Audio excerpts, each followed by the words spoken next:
3, 2, 1. Yo, we got your back when you driving to work or driving home. If you on a plane or you at the gym or you home alone, all you gotta do to listen to the shows, turn on your phone. Two Ugly Nerds podcast, tell you what's going on. This is the podcast. Eric is ugly and would not judge anybody else. There's no other insult. When did you learn that you were Two Ugly Nerds podcast. Welcome to the What's going on, guys? Welcome to the Two Ugly Nerds podcast. Some niggas from the Black nerd community. I am your host, Jake, the podcast guy. Wear your masks, please. It's way too many people out here not wearing masks. I know I stole draw line, but y'all are actually ridiculous out here. Read my mind, man. Yeah, It's actually kind of crazy. Always joined by Ian Berserk, music audio engineer / super producer, the father dad himself, the YouTube star. the YouTube star. Ian. we don't have to do this. We have to go over why you're the YouTube star? We're not doing this again. We're not doing this. All right. We're not doing this. You're not confused. You know exactly what it is. And that Samurai Champloo beat has made its way back into my rotation now. I don't know. It's just Then you make it better. sure. I think it's fire. Actually, it's yeah. And even how you left like some of the little lyrics in there. Yeah, no, it's pretty good. Did you say hi to the people? What's going on, guys? Like, I was thrown off there. My bad. Man, you know, We're he's back being on. called a YouTube star, even though we had a whole episode about it. Also always joined by Geronimo Mr. Nintendo, our resident pro streamer, our IT guy. what up? Yes, you know what? Yesterday I learned that they're reading Rainbow songs on Spotify. That's kind of amazing. I was like, yo, wait a minute. Nostalgia overload. Just that one song. Wow. Is it really? It is. And there's like a whole soundtrack, which none of it, in my opinion, pales to the actual intro, but The actual record, the intro Yeah. record. Come on. it's classic. Take a look. It's in a book. It's reading Rainbow. Oh, come on, man. Come on, man. Come on. It's fire. Come on. Like, you can't. Oh, come on. Like, that's They're Come on, reading man. Rainbow. reading Rainbow. Oh, come on, man. No, I actually Ian found- ain't read not a thing on the rainbow. Like, he Man. ain't not as nowhere near as excited as LeVar Burton taught an entire generation how fun it could be to read, man. I missed One those inspiration. episodes, I guess. you wasn't on reading Hey Rainbow. man, I'm gonna slide you to YouTube music. It was in them after streets, this. bro. I It was in wasn't them a streets. fan of reading when I was growing up, so Man, Oh, that's but true. LeVar- That is true. I I didn't get into reading until literally college. Wow, Very nice. that's the opposite of me, funny enough. Yeah, most of us were reading as kids, and then we got to college. I was like, yo, I'm sick of reading. Yo, I'm trying to go out. I want to go party, Right. turn up, drink alcohol, I've been reading drugs. most I of my was life. late to the game. I read about them doing drugs. Now I can do them myself. I read the instructions. I think I know how to smoke this. Now I know how to do it. How to make Skittles vodka. I still fucked that up. That's a deep cut. But anyway, good to be here, y'all. You know, after introduce you some funny stuff. Facts. And shout out. Hope maybe Jeopardy will do the right thing. Give LeVar Burton that job after they tried to fuck him. It's all right though. We see the game. We see the game. Jeopardy. And now, and I don't know if y'all heard this just random story before we get into other shit, but Buddy that they originally hired, you know, they did that whole Jeopardy hosting thing, right? Mm-hmm. Where they had like a bunch of guest hosts come in and like yada yada. Well, really, that was just Jeopardy's way of pretending that they gave a fuck about diversity or that they were giving diversity a chance because they always knew the internal white dude they wanted to hire anyway. Problem is that white dude had a podcast from some years ago, and apparently he was saying a lot of like hateful shit on there, and a lot of fucked up shit on there, and yeah, he had to resign. He had to turn in he didn't have to, but he turned in a resignation letter basically saying that he didn't want to be a distraction for the show and blah blah blah blah blah. And so the guy that they set up to win still lost. Good. Play stupid games. There you go. So That's the thing. maybe Past 18 LeVar Burton has a another shot. Because I definitely think who better than to, because I mean I get it. I know like adults watch Jeopardy, but you know, if you're a kid like me or you have parents like mine who were, you know, kind of pushing you to watch stuff like that as part of your, just to help you learn random facts and random information, like there might be some resentment to it. I don't know if people have that or not, but also there might just be like great memories and you learn a lot and you grew up with Alex Trebek and there was just a lot there. So to give the next generation LeVar Burton, yeah, yeah. And to give us LeVar Burton, like that means we get to go into our later adult years and it's LeVar Burton. Like, oh man, come on. Come on, man. Come on, man. Who I don't even know how this was up for debate. How this other random white dude beat out LeVar Burton for a hosting gig. They chose him themselves. They're just like, haha, you thought we're actually choosing our man's right here. We're choosing our guy right here. And yeah, we don't care how you feel about it. Fair enough. Fair enough. Fair to them, but now you got to figure something else out. So good luck. Okay. First thing first, I want to apologize to this brother. We missed him in our live cap re-show because I had misplaced the artwork, but I've now found it. It's actually a piece of art that me and Draw saw on Friday of Atlanta Comic Con walking around. If you watch the WandaVision and you're tapped into Black Twitter, you already know what this is. But oh, you guys can't see it because of glares. Let me try to turn. There we go. Oh, that's perfect. There you go. There you go. I got it too. Oh man, my webcam is flipped. I got one as well. I gotta go get Ian one too. Or is it flipped? Oh no, it is. Gotta get Ian one too. Denzel draws. You got to see it right there on Draw's screen. Man, I'm gonna put it on the side anyway as well. But Denzel Draws, real dope dude. Got to meet him first day. He had a real dope booth. He has a lot of his art is in this style, like the kind of the big head, small body type style. But they're really cool pictures. He's got a lot of different characters. There's more on his Instagram and stuff like that. I will, again, it'll be right here. I'm pointing like y'all can see my computer screen. It'll be on the screen for you to see his name and go check him out on Instagram. A lot of dope shit. Hopefully we can get him on the pod as well. Like I said, he was really dope.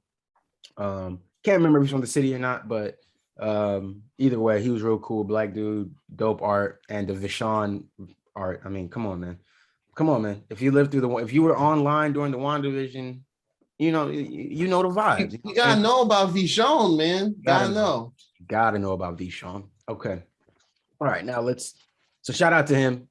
Check his work out, please. Shout out Denzel Draws. Okay, now we gotta serious it up a little bit. Change things up. Well, not necessarily. This first one isn't serious and too bad, but it's just reporting on what happens. OnlyFans has announced that they are. See, it's a weird thing. On the surface, it looks like they're announcing that they're getting rid of adult content, sex content, sexually explicit content, because you can still post. Apparently, they're basically going the Instagram route where you can post like what they consider tasteful nudes. But they are basically getting rid of all the explicit sex content where, we know, what I mean? We're the OnlyFans. That being said, I've read different reports where it's been more like, no, we're not getting rid of it. We're just creating an app that will not have it, but you can still go on the website and access that stuff. But the app will not have the sexually explicit stuff. I think this is the reason we don't see like sites like Pornhub and stuff have apps, because if they put an app in the store and parents don't know how to do shit like that, a kid could end up with a Pornhub app. And I do get it. I understand. And I mean, you can go online and watch your porn if you really need to see it that bad. But it's wrong to the sex workers. The sex workers built this platform. None of us knew what OnlyFans was before the sex workers got over there and it started popping. If you say you did, you're lying, or you were an investor or something, like you were in the know, an investor, and nobody knew about this, that people were posting their music. And speaking of that, what's up? I was gonna say that this whole situation is like layers to it, man. Okay. Break it down for me. So on the one hand, like you said, yes, it's unfair to the sex workers who make a living off of this stuff. On the other hand, so OnlyFans is they're trying to go public, and it's difficult to sell your valuation of apparently $1 billion when porn is involved. So that's one of the biggest. That's one of the. It's one of the biggest reasons they're doing this. On the flip side, it would appear as though they're trying to get ahead of an investigation on some of the on their compliance manual that got leaked, instructing employees to give users 3 strikes instead of outright banning users that might post child pornography or stuff. It's some egregious stuff that apparently the moderators have been finding on OnlyFans being sold. Oh wow, it's pretty bad stuff on there. So it's with that being said, it's like no. Now look, they should have been doing more to stop child pornography from being on their site in general. I think Pornhub had something like that. They had a big purge like a year ago. Yeah, where they had to they started verifying accounts and stuff. Like, millions of videos underage stuff like that. Because there was like and I don't now. Don't get me wrong. I've been on Pornhub. I go on Pornhub sometimes. My shit was never popping up with nothing where girls were looking 12 or 13 or anything like that. I never saw nothing like that. Your best bet might be a girl that looks 17 or something like that. And me, I won't watch it. I don't really look for the stuff that say teen this or that. That's I'm 30, bro. Yeah, I'm not looking for that. That's not me. Yesterday. Yeah, whoa. All right. I don't want to watch you have sex at all. No, that's not at all. I'm not here for that, man. I don't want to see that at all. So that's not me. But if you're being told that the girl is supposed to be overage, then you're in muddy waters there with people and morality. Now you have to pick a side. Me personally, I wouldn't do it. Can I kill her? Because in real life, there are women that are 25 and they can look 17 or 18. Like it can happen. So I can understand someone making that argument. But when it comes to actual child pornography, like there's no doubt, or you find out later that somebody posted a video and said somebody was 18 or overage, but then they weren't. Anything like that, you've got to be able to cut that stuff out quickly. And you've got to have some sort of process in place where that can be known, even if it's just somebody in a comment saying, hey, I know this girl in real life. She's 16. This should not be up here. You got to investigate that. I know it's expensive. I know it's not, maybe the best thing. I know it might be easier to give that account a strike, but you got to investigate that. And if it is that girl is underage, you got to ban them. So I feel so sorry for the moderators of this goddamn website, bro. Of OnlyFans? Yeah. Well, it's man, I feel sorry for that. Like just a bunch of heinous stuff flying everywhere. But it's like that on all these sites, right? Discord, all these. If you start Reddit, like if the company that runs it isn't looking or like diving deep, this is gonna keep happening. There's always gonna be a site where this stuff will exist. It will pop up. Like Tumblr had a problem with it too. Like it will happen. We saw what happened with Tumblr. This is kind of like a Tumblr type situation. It's actually exactly like Tumblr, except I don't know if Tumblr was trying to file for an IPO and go public. And all Verizon was like, sell. Yeah, Verizon was just trying to sell Tumblr. Oh, that's right. Yeah, they did own them. Yeah. And what I don't understand is I'm doing that because of the porn that was on there. What I don't understand is all of this, all these people saying that, hey, we can't go public, or we can't make this sort of money, or we can't do this thing because we want to go public and we can't do it with porn. Porn is $1 billion industry. We know that. That's something I feel like they've been saying since we were in high school. Like, I don't know how much money Playboy made, but if you told me they made $1 billion, I wouldn't disbelieve you. I would say I believe you. That makes sense. Like if you told me Playboy was worth $1 billion, I'd say, okay, that might not be true. I'm not saying it is. I'm just saying that wouldn't like throw me off. I wouldn't be like, nah, you're lying. Because so how can you not make, if the porn industry is making this much money, you can't convince me it's not a bank. It's not a reputable bank. If people want to say that there's a bank somewhere that will insure you, that will, whatever. You're making money. You're making money. Now, granted, you might have to up your limitations. You might have to upgrade the way you're searching through these profiles and the content. but you're making money. Mhm. And you can't tell me that if you cut a lot of this stuff off, that it's then going to reduce the money. Like porn isn't going to be a $1 billion industry if the child pornography goes away. I don't believe that. Sorry. I just don't believe that. It might be true. I just don't know. I just don't feel like I could say that's true to where I'm like, oh yeah, no, I think the porn will make plenty of money off ads, off of subscription services, off whatever they want, as long as they continue to put out porn. Like people want to watch porn. I don't, you know what I mean? Like people want to watch porn. I just don't think it's that crazy of an idea to say like we're gonna lose so much money if we keep doing business. Like you can't be. The porn stars, the sex workers just made so much money on OnlyFans, where they stunted on us for the last 2 years. Mhm. Stunting, bro. They in every country that we've never heard of, on every nice beach, on every yacht and boat in the world. They traveling, they buying bags, they paid for it.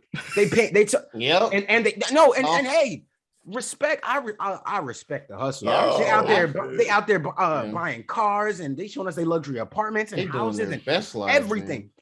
So if they made that much money, how were you not? I know you was making money, and if you're making money and they making money, how do you get out of bed with them? When a couple investors come and say, yeah, we can't be put.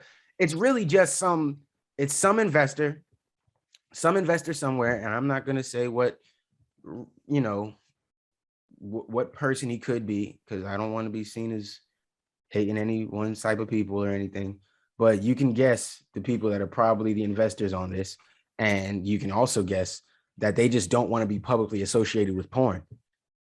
You don't think Pornhub has investors? That's probably the meat of it. Pornhub got investors, bro. Somebody is backing Pornhub. Someone is. They're making too much money. People. Somebody is. Hey, maybe. But there are investors in Pornhub that help that website out. How is that site making? You know what I'm saying? Like, if there's a way they can do it, there has to be other ways. The only positive thing I saw from this was a lot of other sites that are like OnlyFans, but maybe have been built with sex workers more in mind, or to cater more to sex workers. I've been seeing a lot of those have popped up. I've seen a couple mention like was a Fansly or something like that. I saw that. I saw it just for fans. Yeah, just for fans. Yeah. So there's a lot of other sites out there that seem to be maybe taking the same concept, but also going deep into the sex work side. Yeah, I mean, I can definitely see. I agree with you. Like, Pornhub definitely has investors there, especially how long it's been going on and everything. I also read some other thing where there was like something about not wanting to, something to do with like the credit card processors or something. I don't even know if that's 100% true or not. But, I need to look that up because I don't believe that. I don't believe it either, because I'm like, that seems like some BS. Y'all, I don't believe that, man. I'm sorry. That might have been someone pulled out their ass on social media or something. Yeah, man. Like did you hear about that, Ian? About the credit card process? Yeah, saying that like because of the credit card processing companies don't want to keep doing business. I don't know. It could now. Here's the thing. I know there was like maybe a lot of fraud going on with OnlyFans.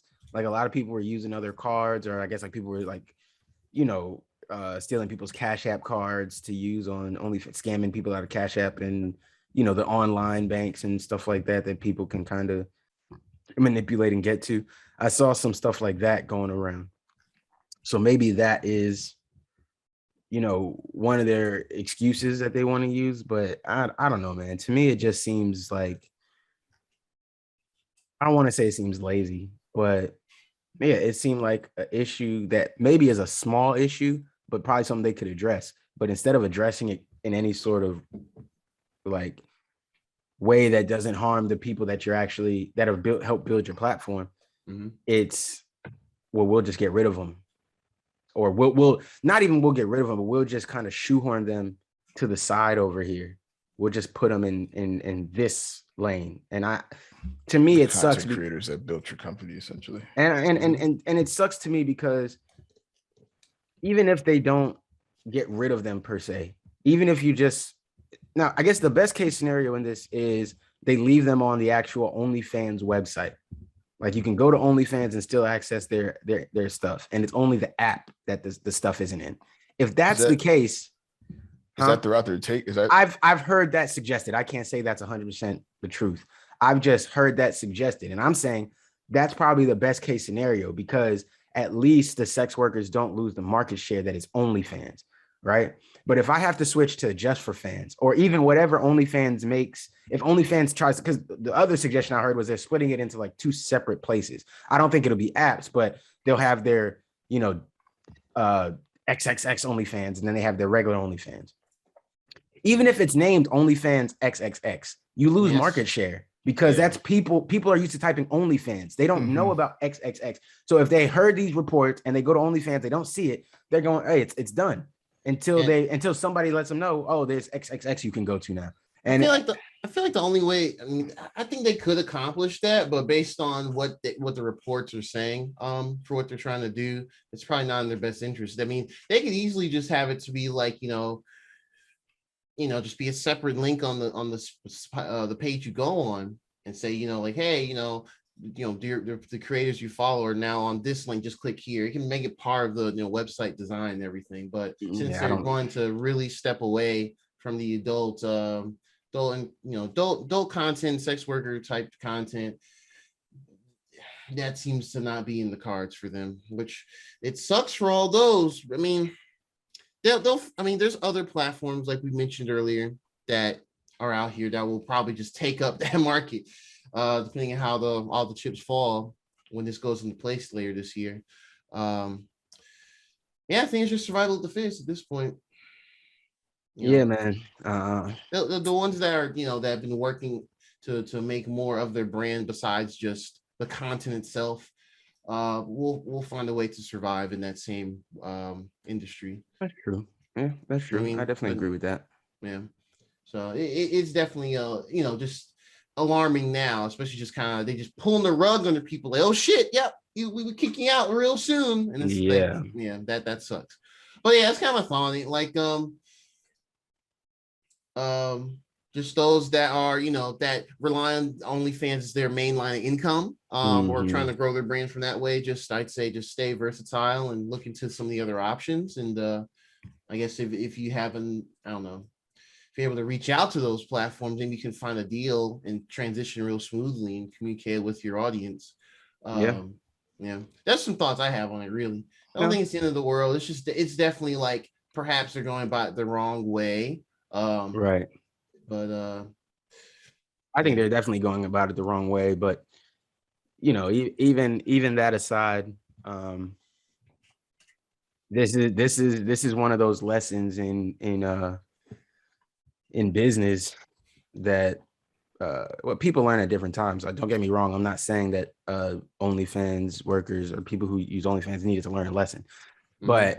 I'm not saying that at all. No, I just don't want to seem like that's what I'm saying was what I'm about to say. I just don't want anybody to think that's what I'm trying to get at. But this is the time where you can kind of learn how to maneuver with what you're doing because you have this big audience in one place. And I think one thing that's easier for people to learn in other fields of entertainment is that it's hard to make audiences migrate. You know what I'm saying? If somebody already has Spotify because that's what they listen to, like right now, I've had some people ask me about the podcast over the last couple of weeks or whatever. And they'll be like, oh, are you on Spotify? And I'm like, no, we're not on Spotify anymore. And you're like, oh, why aren't you on Spotify? You should definitely be on Spotify. I'm like, all right, do you want to pay for me to be on Spotify monthly? And then the conversation normally starts, oh, I didn't know it was a cost. I know. So you should just shut the fuck up. Everything is a cost. But time or money, everything. I didn't mean to sound like I was genuinely angry about that, but it'd be annoying because you hear it so often.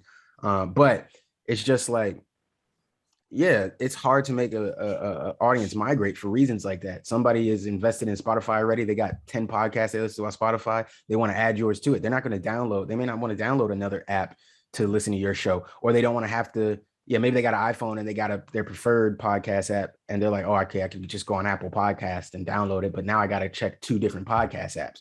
So for them, they're like, yeah, I just don't feel like it. I don't want to. It's hard to get your. It can be difficult to get your I can't think of the word, to get your audience to migrate. It's not just this cut and paste thing. Hey, I have 1 million followers over here, so if I start another page over here, I'm gonna have 1 million people. No, people like Instagram. So you see a lot of the Instagram girls, they go to Twitter and their accounts be,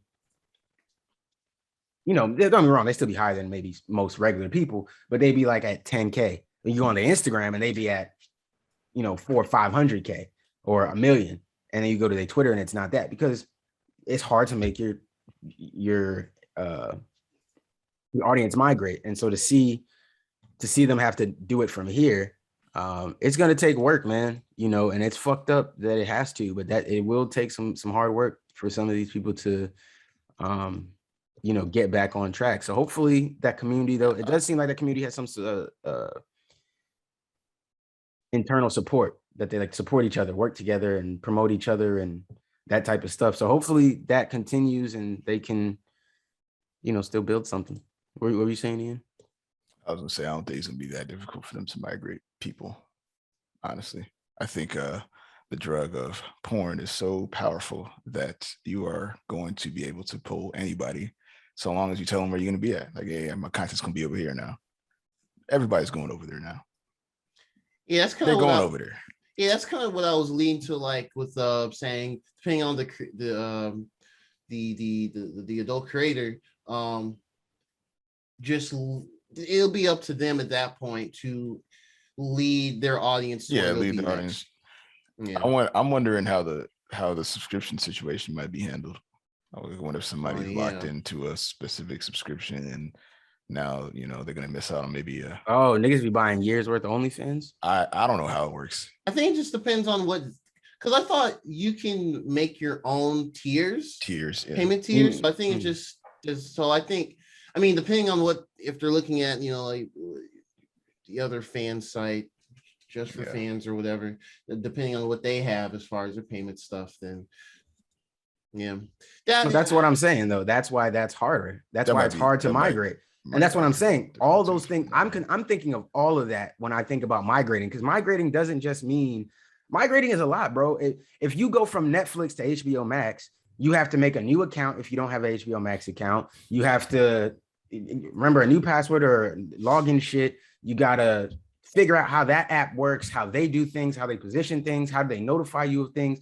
Like, it's not just a simple thing. And that's the same thing. Like, especially with this, if you move from OnlyFans to whatever the other platform is, you got to put your credit card information somewhere else. You got to, and don't get me wrong, people that are throwing money at random girls' OnlyFans probably aren't too concerned about where their credit card information is going. They're probably all right with posting around. I get it. Like, I understand. But what I'm saying is, it can be tedious and everybody might not jump right into it. And I look at it like this. How many times has there been something easily you could do that you just didn't check out from the front because it wasn't the same way that you used to get it? You know what I mean? Like I'm sure that happened to like Rory and Mal. People used to listen to Rory and Mal on Joe Budden shit. And when they weren't on there, a lot of people didn't know where to go check the new shit. So they didn't check in eventually. But as it's been growing again and they've been getting hype, and oh my God, y'all need to watch the skit for the new couples therapy part 2. That shit is amazing. I've been meaning to start. It is amazing. No, I haven't seen I didn't see the episode yet. I just saw the clip that Rory posted on Twitter, and I'm going to post that in our chat for you guys so you guys can watch that at your leisure later, because that shit is so fucking funny. Rory and Mal are goats. They are literally they are goats of podcasting already. They're up there. Them niggas are fucking hilarious.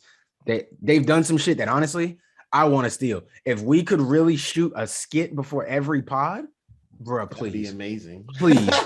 Please. I'm telling you, we're going right to the top with them niggas. And I'm gonna tell them we stole they vibe. 100%. Yeah, we saw y'all do it. I mean, you don't have to say shit. Those that know will know. And they don't, then that works for us. Yeah, true. They stole our intro, so it's all good. But yeah, man, I don't know. The OnlyFans thing, I just don't think it's gonna be as simple as, hey, we're on this site now, and everybody just jumps quickly. Like people will see dips.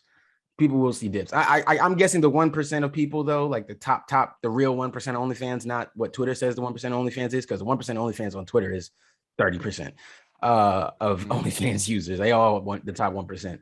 But I think the real top 1%, they'll be fine. Like, those people will be fine. Yeah. But I think you have a lot more smaller creators that will be on there, and they're going to struggle a little bit from people just not knowing who this new site is. Do I trust this new site? You know, whatever. OnlyFans blew up in popularity, which gave people some of the trust that even if things went wrong, there's so many other people here that we can all gang up on OnlyFans.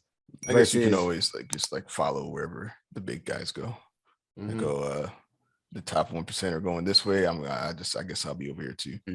True, but also understand that they can make some mistakes too. They might not make the best decision for you, the consumer, because you know the culture right now is if you're not a broke boy, spend the money, buy my shit, whatever. Yeah, my shit is $50 a month, and if you broken, then it's not for you. And don't get me wrong, I understand it. I get it. If your nudes, your content that you're making, you have it worth $50 a month, I'm on your side.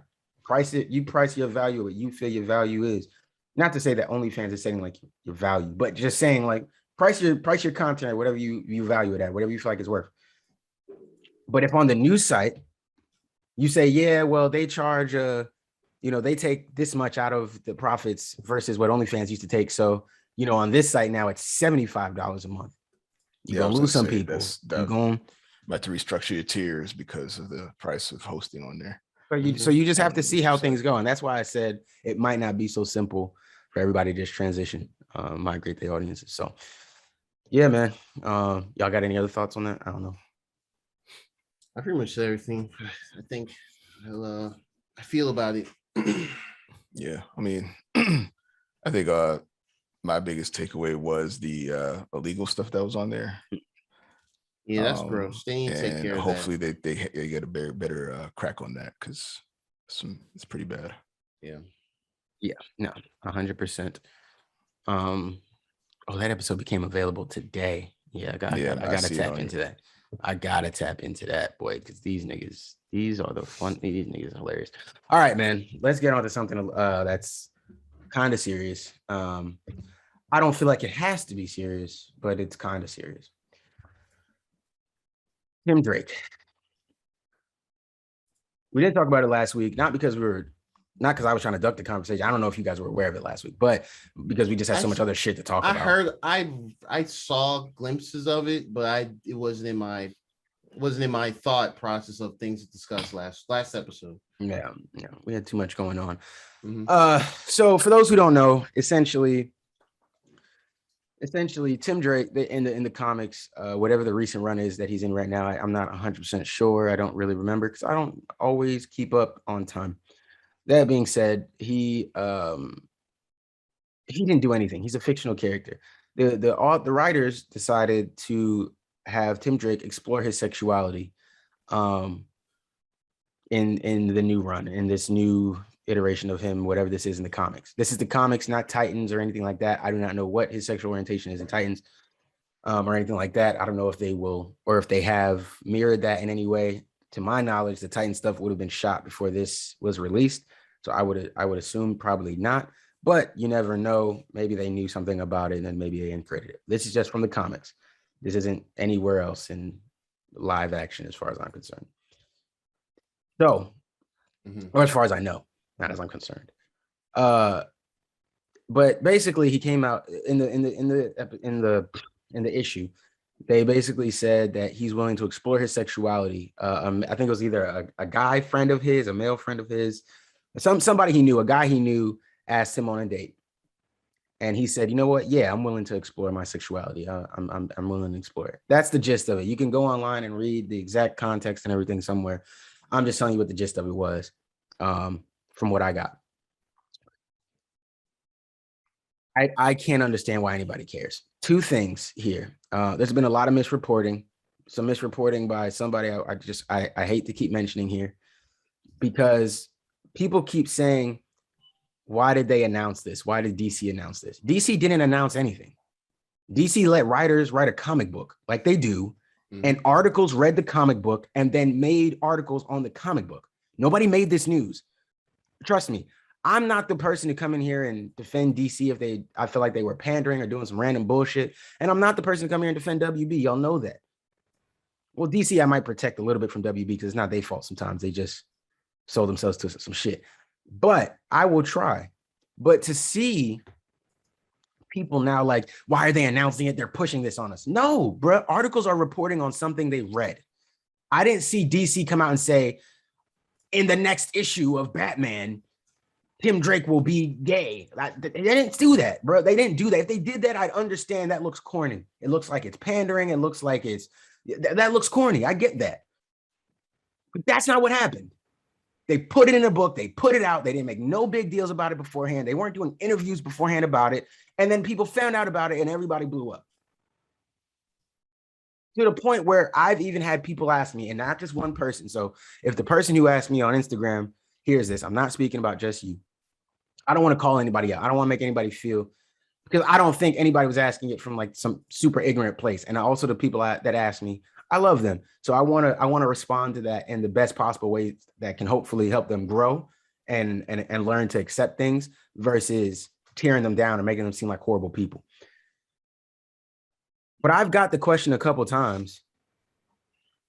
Was Tim Drake always like this? Is he originally like this? First of all, a couple of people asking me, one, you don't care about comic book characters. Like, you don't care about comic book characters at all. You might watch some of the movies and everything like that because they're popular with all that. I get that. But you don't care about characters. You don't care about the characters. You do not. What you're seeing is you're seeing the reports go out online. You're seeing it be pushed. And so now you feel like it's someone pushing an agenda and you're pushing back on that. And I get that. I get where that comes from, but that's not what's happening. First of all, comic book characters change all the time. Marvel's What If is not a new concept. I'm pretty sure these comics came out in like the 80s, the first run or something like that. The What If comics, that's like the 80s or something like that, right? Comic book characters change all the time, bro. That's the point. They die, they come back in different ways. There's different authors that idealize them in different ways. That's the point. Like, comics are about representation. They can focus on problems. They can highlight different things. So why would you not want that here?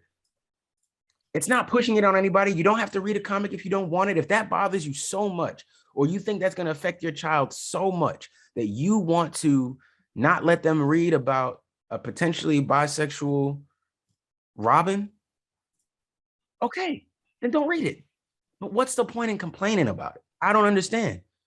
Like, we've literally seen comic book characters change all the time. We've seen Black versions of characters. We've seen Asian versions. We've seen all this shit. And now where y'all drawing the line is one character that y'all don't know anything about or care about wants to explore his sexuality.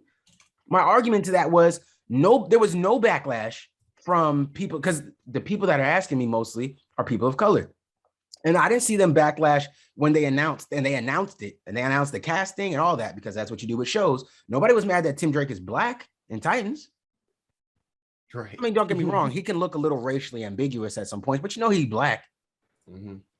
Right? And that was announced, and I didn't see people go, you're pandering to Black America. I saw some of that. Don't get me wrong. I did see a little bit of that. But it's the Elseworld story. And we'll obviously get there later, but Jason is doing shit that's not from his original shit either. Where do you draw the line on what they're allowed to change? And I don't know. We just saw Loki, where there's a version of Loki where he's an alligator. Like, come on, man. Like, this is not the hill to die on, I think, for if you think it's pandering or not. Maybe it is. Maybe it is pandering, but it's probably the best way to pander. They didn't make a big deal about it. They just put it in a book and put it out, and the internet took it and ran with it. But it's a non-issue, guys. It's a non-issue. It's not really pandering, because comic book characters change all the time. Their origins change. What they feel changes. It's just not that deep. It just really isn't that deep for there to be this much conversation surrounding it. For rappers to be coming in and saying, they making Robin gay? Bruh, it's 5 Robins. It's 5 Robins. Shut the fuck up. Please. Please. You don't know what the fuck you're talking about. I like you guys. I like y'all music. But please, shut the fuck up. Please. Please. If you rap and you don't read comic books, or you're not into this shit, shut up. Shut up. No one is trying to make your kid gay. If your kid ends up gay, they were gay, bro. That's it. Facts. That's it, bro. I'm sorry.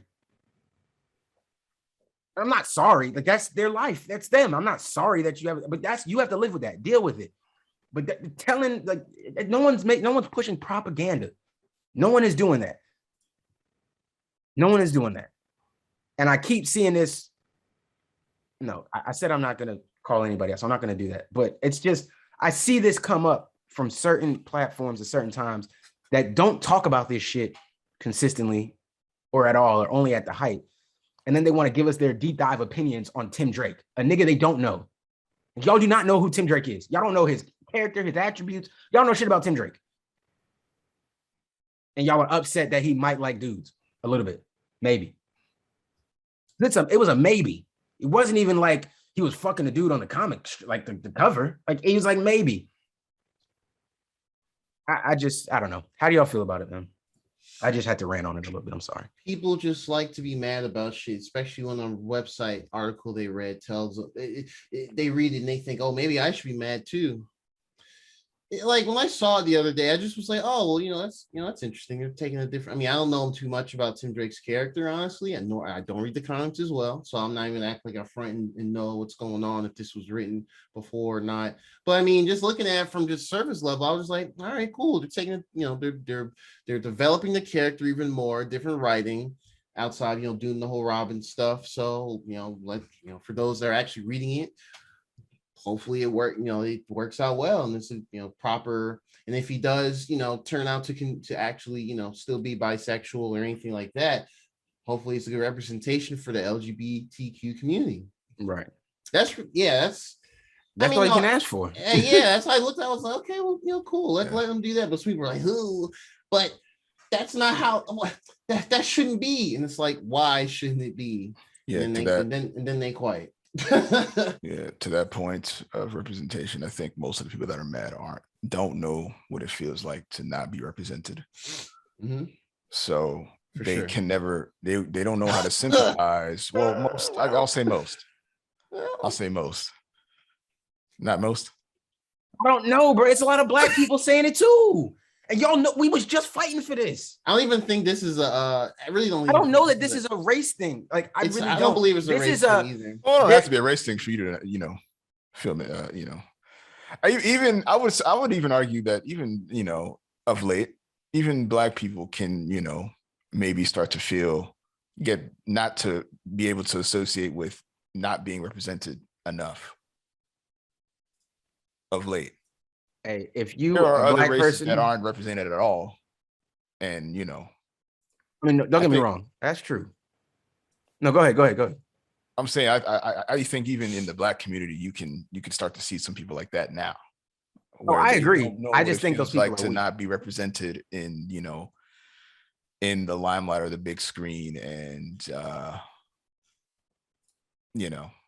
but I don't know, man. I don't even know if I can make that argument here, because you knew what it felt like.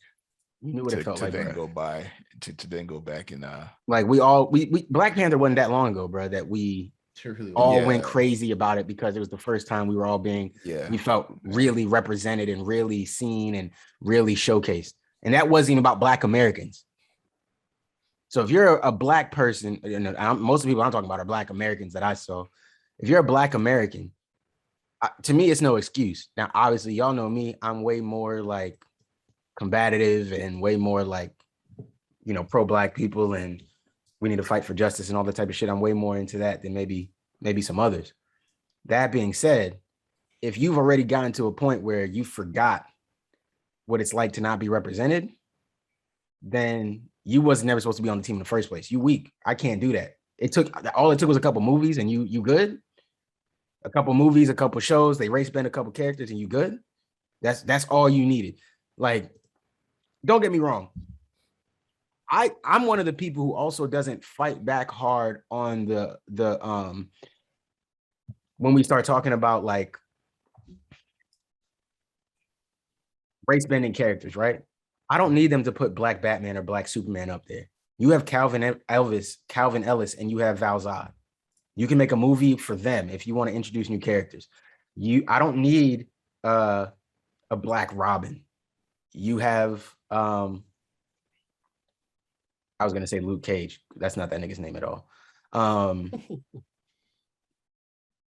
Why is this nigga's name blanking from me? You got Batwing. I can't remember his real name right now. You have Batwing. He's not a Robin, but he's a Black person in the Bat family. Lucius Fox's son. I just can't think of his name right now. But either way, But my point is, there are black characters. There are other people of color characters. I don't know that Latinos need to see Batman be Latino. But if you have Blue Beetle, they can connect to his story. It's an original character. You know what I'm saying? It gives them a new hero to be on instead of, oh, I can wear a Superman shirt more proudly now. It expand your shit. Like that's what, and that's WB's fault. Don't get me wrong. That's WB and DC. Well, WB, because they don't adapt these characters in interesting ways, or they're scared to go the Marvel route and just give us some random characters that people don't really care about and just try some. But if you black, like, you know how that felt. You know how it still feels. There's still times when you're like, yo, and that's the argument people make against us. Hey, well, you got your representation. It's time for us to get our remember. It was a while. It was a good little bit that Asians were coming at black people because they were like, well, y'all got represented. We still need representation. It was like, well, now they have a chance on September 3rd. And it was just like, fam, we're not the enemy. But that's the yeah, for sure. But that, we need, well, damn, I didn't even put that down for us to talk about. We should talk about that too. Yeah, it looks fire. But we could probably wait till next week. You can wait till next week for sure. We can wait till next week to talk about that. But not only just Shang-Chi, but going to theaters. But yeah, man, it's just I don't know that people are, what's the word I'm looking for? I don't know that people know where to focus their anger at. They never do. It causes more fighting between the fans of comic book shit than it does arguing at, no one should be mad at Asians, black people, white people. Nobody should be mad at each other. We should all be going to WB or Marvel and saying, hey, use these, and now Marvel's doing it. So, you know, I'm not, and there's actually another conversation we can have next week about Riri Williams going to Black Panther 2. That's some interesting way to do that. But it's just like, you know, it's yeah, I think I know why that came out, because I actually saw a possible clip of them recording at MIT. So, oh really? Putting things together. Well, yeah. I'm more. I don't think she's gonna be a huge role. I think her character, you know, they might go to MIT for some outreach program or something, and she's one of the ones there. That's what I'm speculating. I saw them more MCU spoilers subreddit. Oh, okay. Yeah. I say that we won't go. I don't want to send us. Yeah, that's the. I don't want to send us off on a tangent, but yeah, man, I don't know. I don't think you guys care as much as you think you care, and I think people are way. To me, this is no different than the He-Man thing, right? Like, it's the same thing. It's just like, they're lesbians, and it's like, bro. So, how the fuck did that affect? Did that affect their powers? Did that affect the way they fight? Did that affect their story? It didn't. It's just who they like on the side, bro. It's just it's just like, come on, bro. One real quick. One funny thing it's not really funny, but one thing is kind of ironic about the He-Man thing from the Atlanta Comic-Con live episode. Like, actually, I stumbled upon an article saying that on Netflix they're doing a remake of the original He-Man Masters of the Universe, and it's like going to be 3D animated. And I was like, there you go. Like, it's a show. There's your show with a new color paint. Man, that's not focusing on. That's lesbian lovers in that too. It's gonna be nothing but lesbians in that show. Supposedly it's supposed to be like lesbian man. I'm sorry, that wasn't funny. I'm joking. It's just I'm making fun of the people that are upset. Yes, we're not about to feel this way. I'm not. Yeah, I'm sorry. We're making fun of that's a bad joke. Who had really weird takes on the He-Man sequel show that's on Netflix currently by Kevin Smith. But yeah, I saw that and I was like, oh man, it's like those other dudes who are just mad and willed this into existence. Like, out of nowhere, it seems. Amen. But yeah. I just thought it was kind of funny. I thought I would kind of slip it in sometime this episode, but yeah. Oh, that's funny. Folks, man. Let it go, guys. Just let it go. Let it go. It's not that deep. You don't actually care that much. You're not reading the comic. It's not going to affect your life. Who cares? It's representation for a community that feels underrepresented, that has definitely been underrepresented, and it's not going to affect the story. I promise you. Tim Drake is still going to be a badass fighter. He's still going to be a tactician. He's probably going to be arguably the closest Robin to Batman. All that will still be the same. I don't see how any of that changes. And trust me, if they stripped him of his core like that, where he's a tech guy and he's a hacker guy, but he fights smarter, not harder. And I think that's what Ian was getting at. Whereas like earlier we were saying Tim might have seen Tim isn't as like, I don't want to say brolic, but maybe that's the only word I could think of. He's not as like aggressive. Brute. Yeah, aggressive. Yeah, as a brute. Yeah, that's a good way to put it. Aggressive as a brute as Dick and Jason. He's definitely more tactical. But Batman is obviously supposed to be like the perfect blend, right? Like Dick and Jason, they can be ruthless. They're efficient. They're fighters. They want to go in and get to boxing with you. Yeah. Tim gonna hide around. He gonna set traps for you. He gonna have you fuck yourself up before he even come touch you. You know what I mean? Like that's kind of his vibe as well.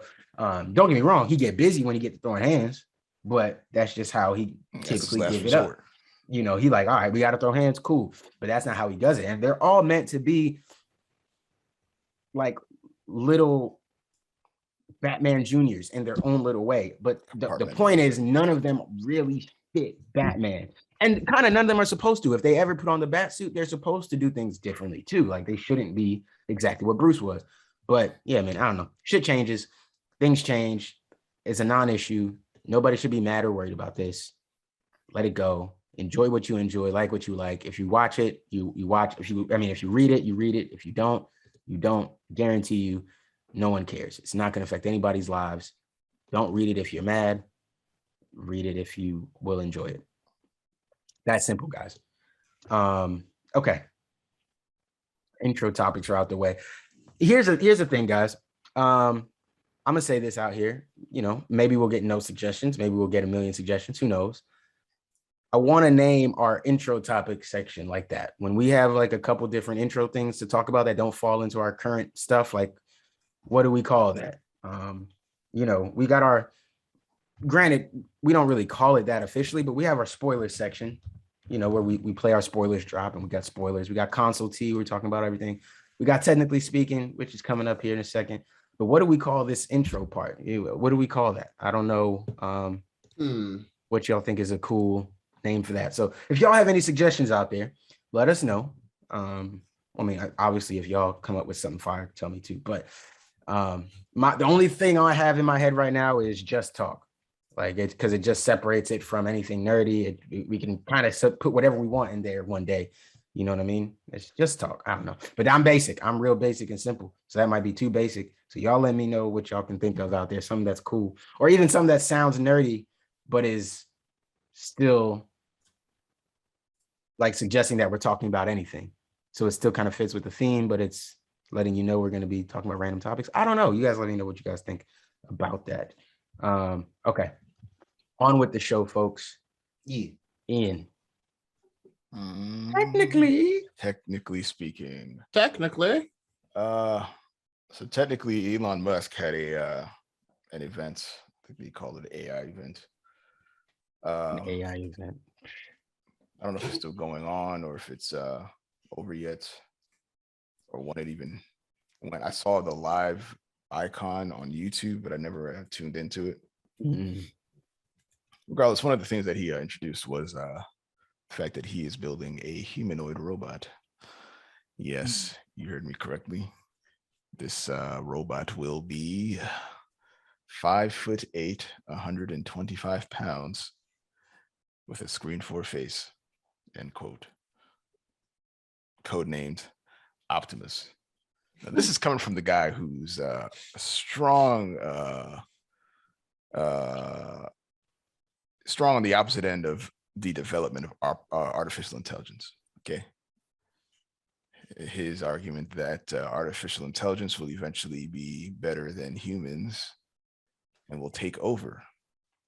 Thanks for okay. When you think about things taking over, what are you thinking about? You're thinking about just the computer, the chip itself.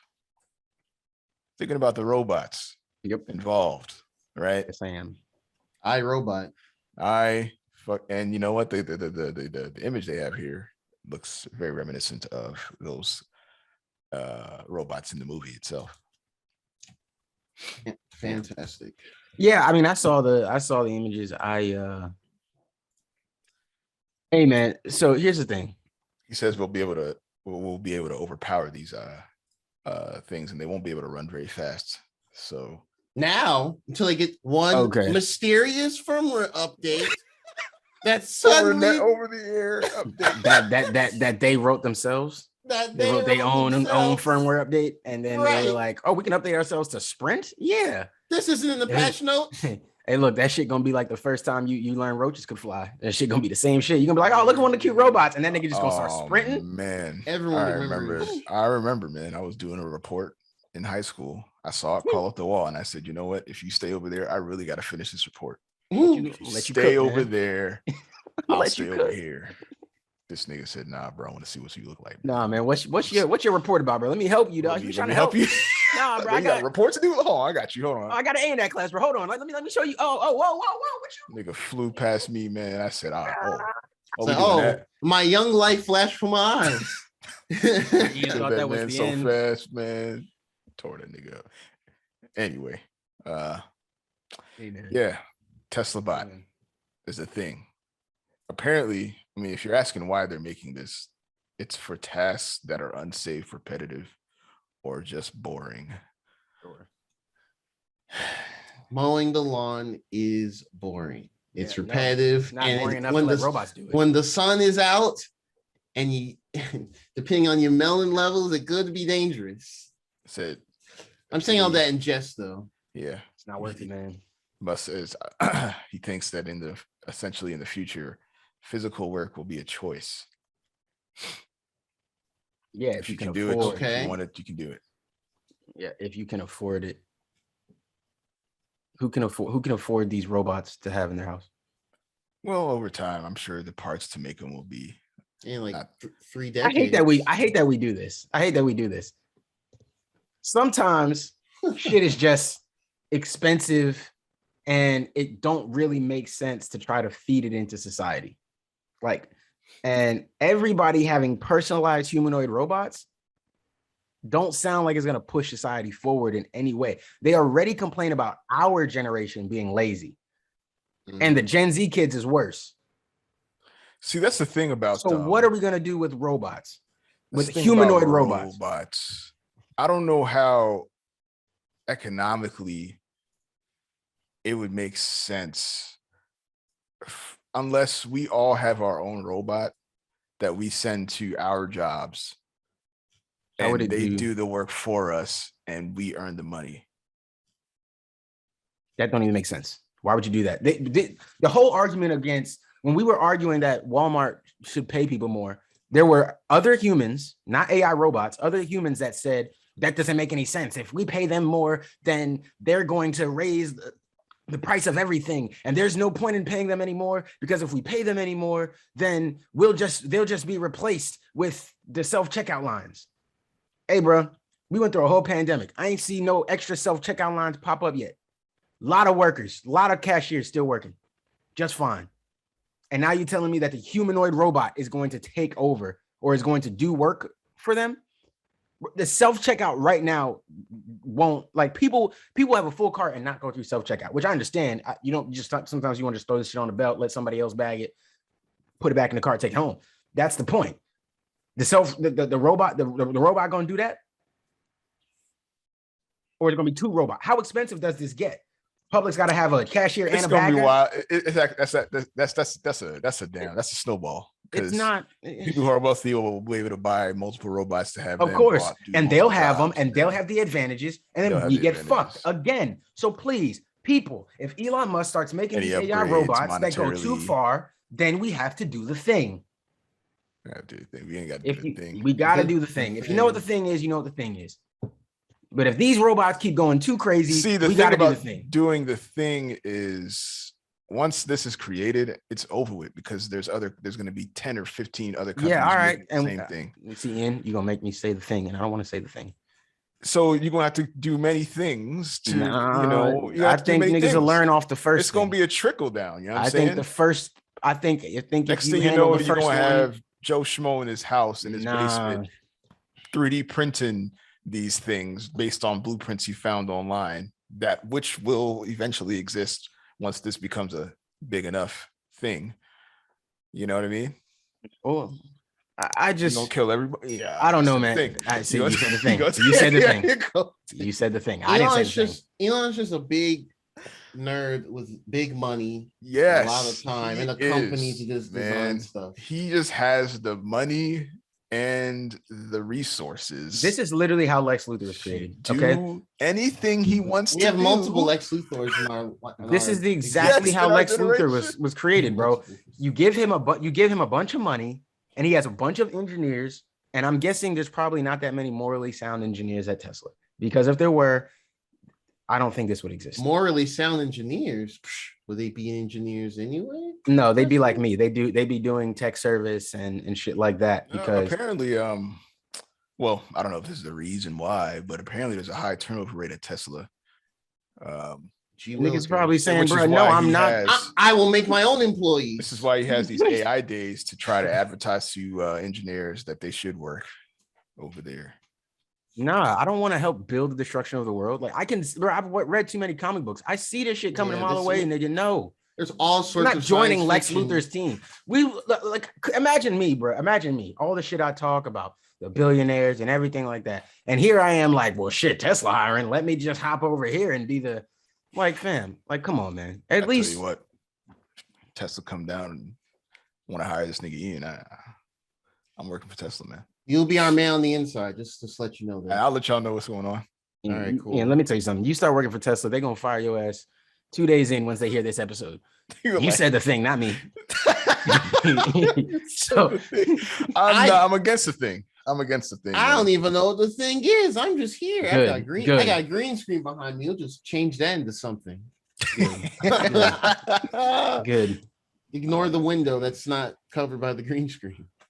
Yeah. Good. No, I don't know, man. I'm just. Oh, I know, and I know they should not be doing. I'm not a huge fan of humanoid robots. Like, it sounds cool in fiction and in like games and anime, whatever, but in real life, and now they got the whole face is gonna be like a display, a screen or something, man.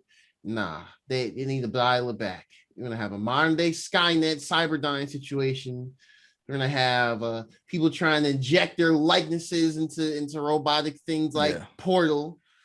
We're gonna have the 3-year laws, Isaac Asimov shit with iRobot. Oh yeah, Will Smith and his Chuck Taylors he ran in the whole movie. God damn, how did he run Chuck Taylor that long? I'm not doing that, bro. I'm not playing this game with y'all. I'm not. On the one hand, I see the benefit, man. Say you have delete the faces. Somebody who so okay, in a perfect world where you are only limited to one of these things per person. Okay. I respect that. Say you have somebody who's, maybe they become ill or they got hurt on the job, say you're too old to even work. You know what I'm saying? You're getting old, you can't even do the things that you used to be able to do. You have a personal robot that can go into work for you and do your job, and you get paid for it. Okay. Here's the thing. That's a perfect world. That's a world where mods and all the rest of it doesn't exist. Yes. In that exact perfect idealization, I can say, all right, there, I could see that. I remember having idealistic views on stuff like that. I think overly optimistic. And then I got my first paycheck and understood what gross meant. Yeah. It's gross. Yeah. It's gross. It's gross what they about to take from your ass, nigga. That shit real gross, nigga. You about to be sick when you see how much you losing. Robot taxes. The robot tax. Robot state taxes. I'm finna be mad as fuck. Oh man, because you sent your robot in. Yeah, we had to take the state some of that.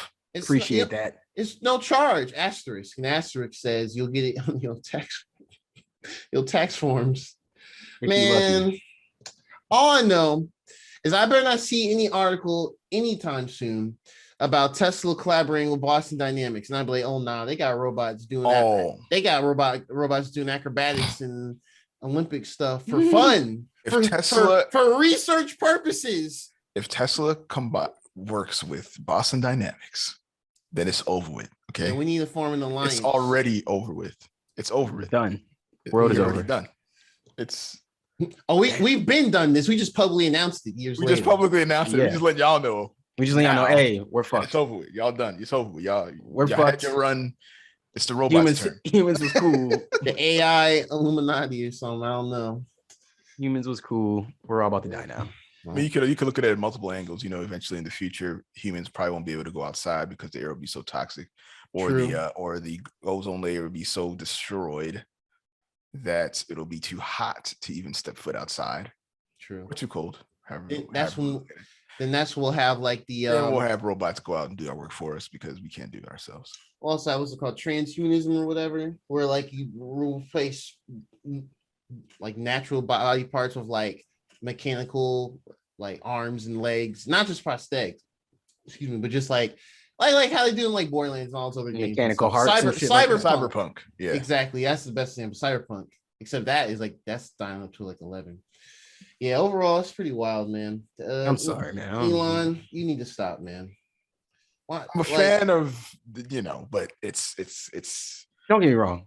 We're all in nerd, STEM. man. We're all in STEM. We're all in STEM. Yeah. So to see things that we've only read about in science fiction novels and comics and shit, like to see something like that in movies, to see something like that like come into some sort of fruition is like enticing to a degree. It's just I've got too much of the. You should. Yeah, exactly. And that's basically, isn't that like everybody that's a villain in comic books that's not like a alien or not manipulated but morphed in some way, they got some sort of power. Anybody that's just a normal human that's just rich and evil, isn't that what it always basically is? You're like, well, I know I could solve this thing, so I spent all this money and I got the best engineers and I did this and I did that. And it's basically just like watch superhero shit. It's basically just a bunch of people who feel bad. The scientists, don't get me wrong, sometimes you have the scientists that don't care. But then sometimes you got that scientist who's like, well, I didn't realize he was going to use it to take over the world. It was just doing research. And it's like, bro, how much of a nerd are you that you paid no attention to whatever was happening? Don't care where your funding was coming from, ain't care about nothing else, and was just developing some crazy shit. And now you done handed this crazy shit to the crazy villain. I don't know, man. To me, Elon Musk ain't necessarily done nothing that makes him a villain yet, but yeah, why push the envelope? Why ask this? Why I don't want to see what will push him to the edge. Every great villain origin story, it's some bullshit. Yeah, somebody was mean to my mom. I'm gonna hate everyone for the world. I'm gonna take over the universe. Like, yo, hey, I'll show them with my intellect and my money. Bro, like, oh man, like that's what it be, dog. Like, yo, I'm sorry, man. Man, it happens in our lifetime. I'll just be like, yeah, all right. I'm sorry, man. Called it. I'll come back to this exact episode, this exact day.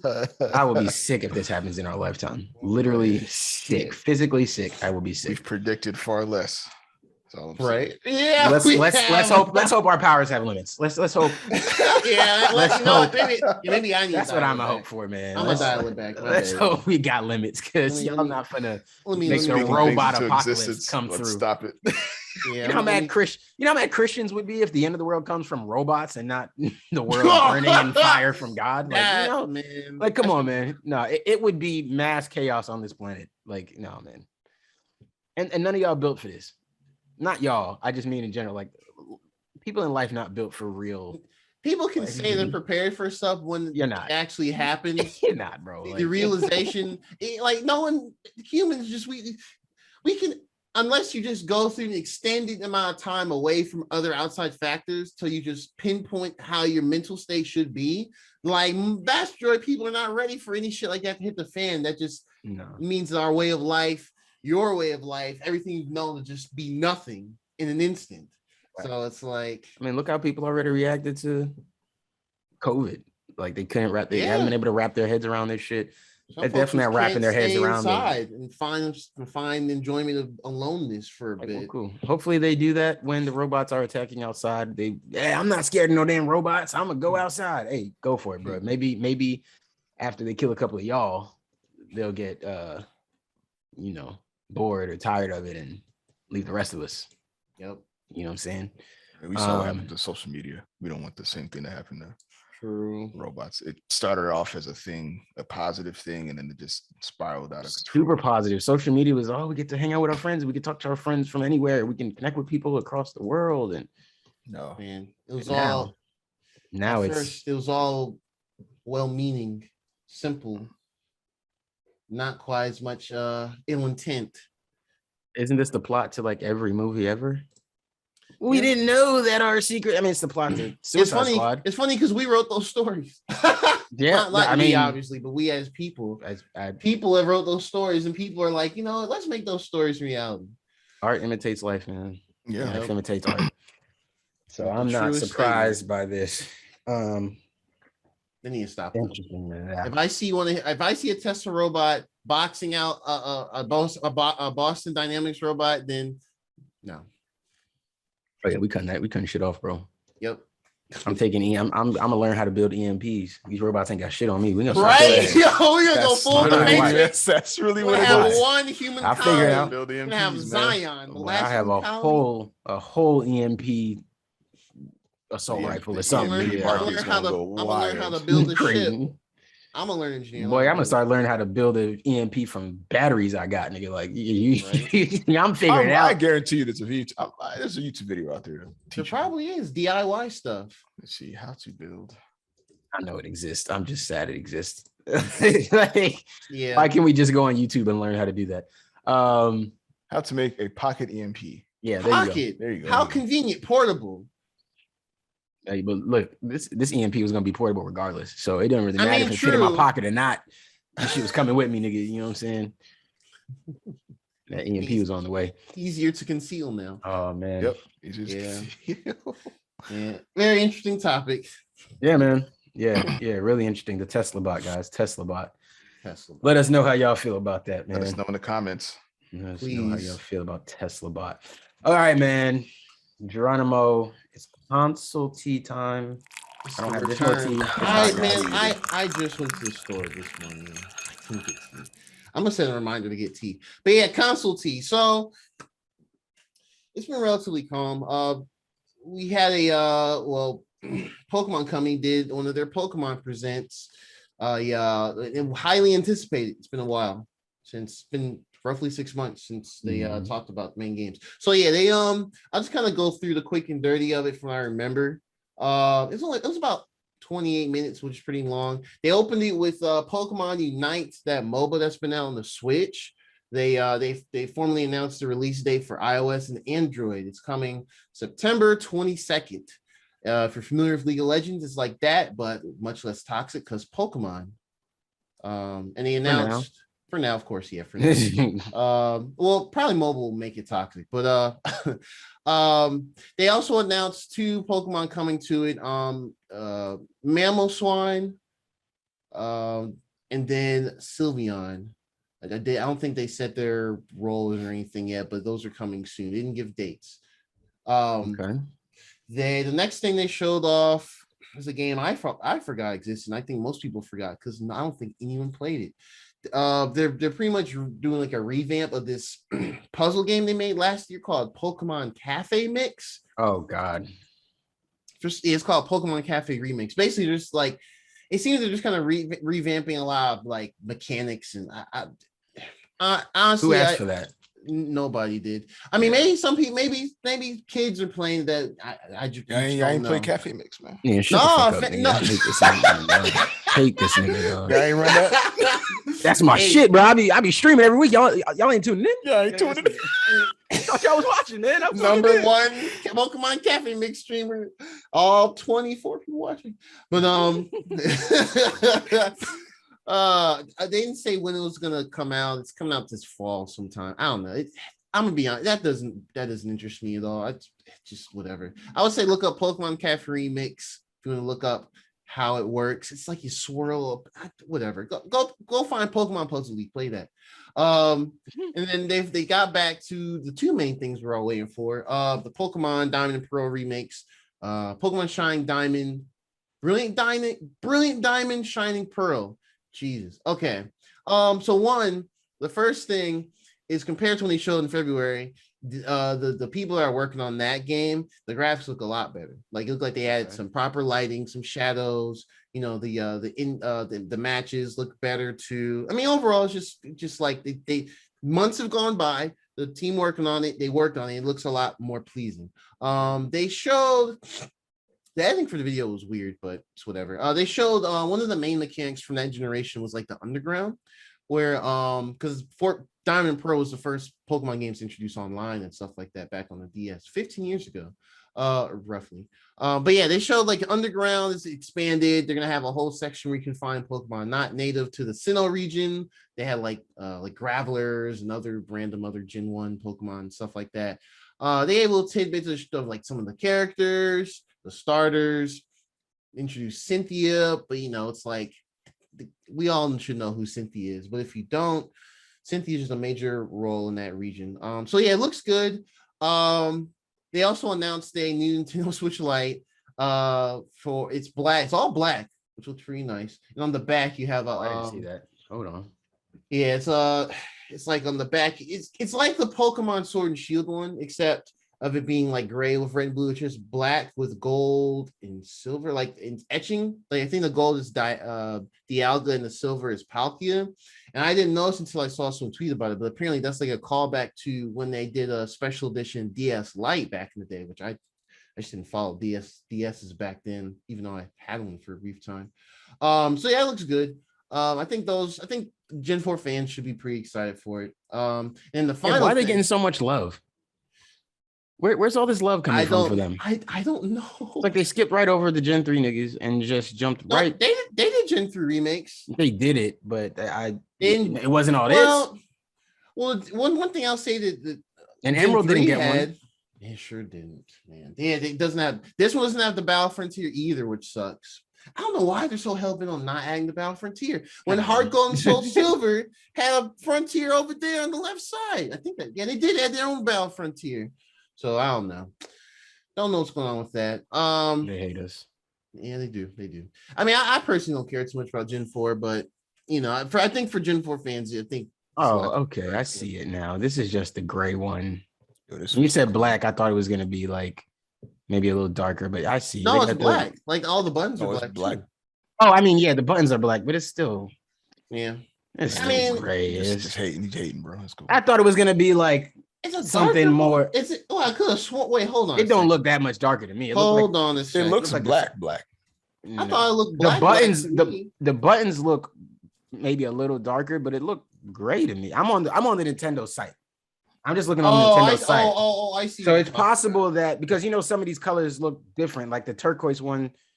No, that looks pretty much like it now. To be honest. I mean, I don't use the turquoise switch. Oh, no. Well, it doesn't look. It looks darker than this gray one. Like it does look a little darker, but it don't look like black. It looks more like gunmetal. Okay, I guess gunmetal's proper. I guess I was thinking it was just more of a black because of like the lighting, and like I'm guessing you're looking at like they call it metallic gray. All right, well, fuck them. It's black to me. All right, whatever. Regardless, I think that's the best looking Switch Lite now. I think. I lied. Palkia is gold and Dialga is silverish. Honestly, I don't know their names like that, so I couldn't have corrected you. Hey, I'll just be like Dialga's the one that's like 4 legs, and Palkia looks like a penis. Let's keep it 100. So slick. I wasn't trying to say nothing, but yeah, no. I'm just saying what everyone's thinking. Look, even on here, yeah, no one likes Palkia over Dialga. Let us know in the comments if you're into that. Oh shit! Hey man, hey. This is the show of inclusion. So like what you like, man. We accept all. Yeah, always. Just joking around. It's just how design is. So yeah, but then the real thing, which everyone was waiting for, including myself, they re-revealed Pokemon Legends Arceus, you can say however way, tomato, and Arceus. Arceus. Yeah, fuck, we just making up the pronunciations, right? Fuck it. ARCUS. But yeah. So I'll say this. They showed a lot more of like the areas. It looks more polished versus when they showed it before. Like before, the frame rate looked just jank. See Pokemon distant moving like 5 frames per second. The graphics didn't look quite as good. So it looks like at least from what they show, they tightened it up. It looks like a solid frame rate, probably 30 frames. The graphics still don't look very good. So the graphics aren't anything technically like outstanding because it's Game Freak. But for the game mechanics and stuff, the potential of the game looks interesting. They showed more Pokemon you can find in the region. They showed some newer versions of Pokemon. Like this region is called the Hisua region. Hisuian or something like that. Yeah, I can't pronounce it, but yeah, something like that. But they announced a few new Pokemon, new evolutions, new variants. Like they have a Growlithe finally got a new form. A Hisuian Growlithe, and it looks like it's like a slightly darker red, and he has like the puff, the white fur is now like actual stone rock, and it kind of does the kind of cover eyes type thing. I forgot what dog breeds have that a lot, but and it's rock fire, which means that boy getting bodied by water in ground. Hey, bro. But it's a good offensive typing, I think. You just don't just gotta be faster. That's all you gotta be. Amen. I'm just what? I don't like what they're doing. Why is it all my beloved Pokemon? They just leave them vulnerable, bro.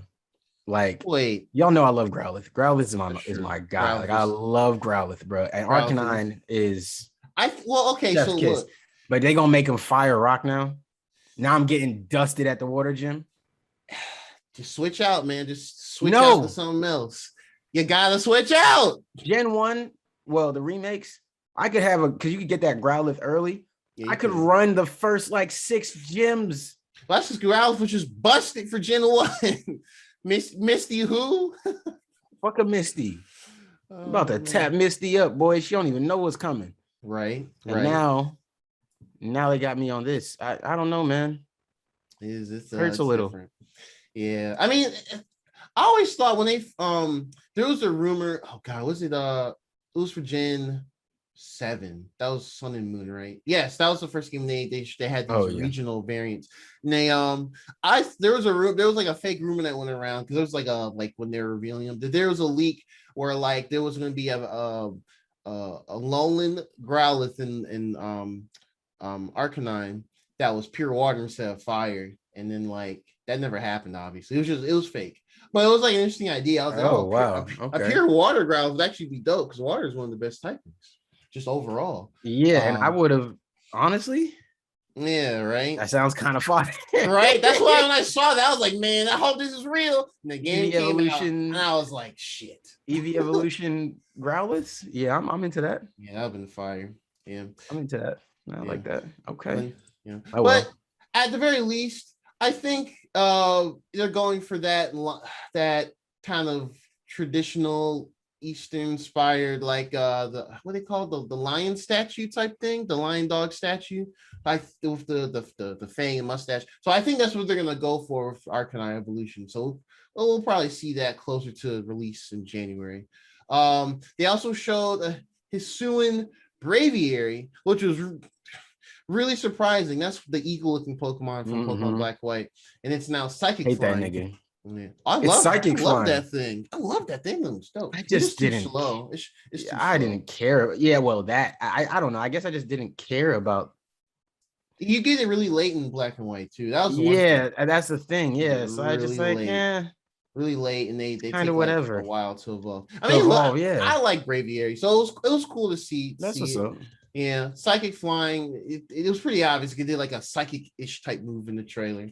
And then the 2 new evolutions.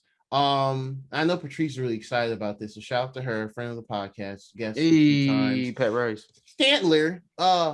Stantler from Gold and Silver got an evolution. But I forgot the name. That's awkward. Let's look it up real quick. Evolution. What the hell is it called? Oh, dang it. What is this evolution called? It's a lot of information, bro. Don't feel bad. It is. Weirdeer. There we go. Weirdeer. Weirdeer. Basically, it's like a grayish deer with like a Santa beard under it, and then like the ant or just this the antler parts.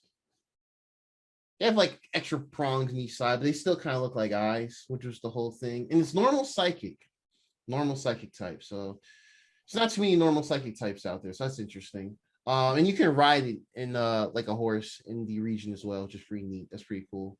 And then another Pokemon evolution is Basque Legion. I think this thing looks dope. It's like a huge bass based off of the Basculin Pokemon. I'm pretty sure most of us forgot about. And black and white. And it's really huge. It's like really big. You can ride it in the water too. So I'm guessing that'll be like the surf equivalent or something. And it's water ghost type. And apparently they said this thing evolves when a Basculin becomes possessed by the soul of fellow Basculin who died in the struggle to swim upstream. That's from the website. So when you think of fish trying to swim upstream and some of them die just because they ain't built like that, one of them is like my homies and he evolves. So that's that. So that indicates that there will be more forms and evolutions for sure, which is exciting. That's probably the most exciting thing about these newer games now, seeing which of the old Pokemon or their obscure favorites get evolution. So maybe Dunsparce will finally get its time. Probably not though. But other than that, yeah, they showed more of the sneaking mechanics. They showed more of the sneaking mechanics. Who said that about Dunsparce? Was that John Paul? Was it John Paul who said something about Dunsparce? Oh yeah, he did. Yeah, he was like, "Oh, shout out to John Paul." Derek told me he's in the listener as well, I believe. But yeah. I think it was a tweet you mentioned. I think I saw in like he said, "I'm just hoping Dunsparce finally gets an evolution." Yeah, I just went and found it. I never hard to tell him. I hope not. I mean, most of us want it because what Dunsparce is supposed to be based off of, the design and all that, it's supposed to be like this type of ancient looking dragon thing, this baby form, obviously. So right. I don't know. Maybe this could be the time. I don't know. But yeah, as far as the actual stuff in the trailer, though, like again, you can still walk around, run around freely. You can sneak into the tall grass and you can throw your Pokeball at a distance, which is really cool because it's like this kind of eliminates that whole, walk around the field and initiate a battle. It's just seamless now, which is pretty neat. So it's fully open world so far. Don't really know too much about story or progression or anything like that. I think there's a lot of potential here. They did show they're actually making change to the battle system. I don't remember the exact terms off the top of my head, but it looks like you have two type of stances, just about like you have a quicker stance where you can attack possibly multiple times in a row, which is cool. So the fight system, it shows the order of what Pokemon will attack, like certain RPGs will do. So that's really cool. So it looks like they might have classified some moves under like the speed stance is what they call it. And then they classify some other ones under like the I guess the stronger, like stand your ground, offensive type stance. But that seems really cool. I'm curious how deep they're gonna go into that. Is it, and if it's just gonna be for like this game, or if they're gonna try and bring that into Generation 9. Yeah. Because I mean, for all intents and purposes, I believe this is a spinoff. But I mean, they're doing a lot of stuff that would happen in the mainline game, so it's really cool regardless. So I mean, overall, I think it's sold a lot more people based off social media, because usually when these happen, I'm like, all right, let's see how the Pokemon community responds, and they're like in shambles. But no, most of it was positive. I would think so, man. This seems I mean, very positive. You know what I mean? Like this seems like what you'd want, honestly. I mean, I mean, you know me, like, and it comes out in January too, so it's really not too long. I mean, hell, we're almost in the September. Right. And so, you know me, like I call myself a mid-level casual Pokemon player now. Definitely nowhere near the same levels, but I'll still beat most of y'all niggas out here, so relax. I'll I learned how to EV train from these niggas. If it really comes to not Ian, but Jerron them niggas. So if it really comes, I remember that time I told.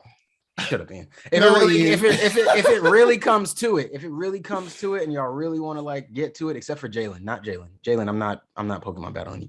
Except for Jalen. Other than that, you other niggas. Yeah, he will ask after this episode for sure. Oh, first of all, he's asked me like 6 times already. He was asking me for the longest, and now of course I just brought it back up. I'm not battling y'all niggas. Maybe in however you pronounce it, Arceus. Maybe in this one. I'll be like, you know what? I feel like it's a more even playing ground here. Let me go out here. Because you know what I'm saying? You can't just, if you average player like me, you cannot go out. I don't even know if I'm average. I'm probably below average. But you can't go out there and just be battling niggas that really be like EV training every day and shit. Like you can't do that. They know they know the popular team matchup. Like you see a Pokemon, they'll be like, okay, it's gonna have these moves, it's EV training like, this way. I know exactly this item. Facts. And I know exactly what you chose. You know what I mean? Like I know, I'm sure I can tell what you niggas is playing Pokemon like I play spades. Like that's a good, I don't like three cards in, I done figured out probably both of y'all hands. If the cards, and especially if we went first, I done figured out what's in your hands now. I got what's in your hands. I know what's in your hands. We're gonna make it work. And I done figured out that my man over here, I know Ian got the big joker, the little joker. I done figured it out. Cool, we got to play this. Like, and Ian can't say shit because we used to run space on niggas. Like, and he still can't say shit because I still run it with Ashley. Like, y'all don't want that space drama. But that's how niggas I feel like are in Pokemon. Like, they know so much. They know the Pokemon that they can put out there that even though it looks like it's a type that's weak to something, it's not weak to this. Like, man, like man, I don't want no smoke with them niggas. But all you other regular niggas, coming for y'all. Yeah. So let me get my Hisuian Growlithe. Honestly, I would say if you just train certain Pokemon and go into like the regular online matches, because those are, I mean, you can bring just about any Pokemon in there. Well, I don't think you can bring legendaries still. I haven't done good Pokemon battling forever, honestly. Like online with people, like legit, it's been a clean minute. So I don't feel like I've ever had good enough internet connection on my Switch to do it. And I guess I can do it now because I've got you definitely can internet and everything, but you don't even need that good of a connect because it's really just selecting, you watch the animations take 2 minutes because they take too damn long in Sword and Shield, and that's it. So, but yeah, overall, I mean, it's weird because like the game, it looks like a lot of stuff we've all been one game for you to do, finally get out of their comfort zone, do something different, actually push forward this old ass series of games that's like the biggest series IP in the world. But at the same time, I still have pause. Like, I'm not super excited for Legends Arceus. Now you've been saying that. And I don't know. I think it's just because I've kind of been thinking about just Game Freak as a whole. Okay. And I feel like, and I don't think this is necessarily a Game Freak problem. I think this is still the Pokemon company, like higher up.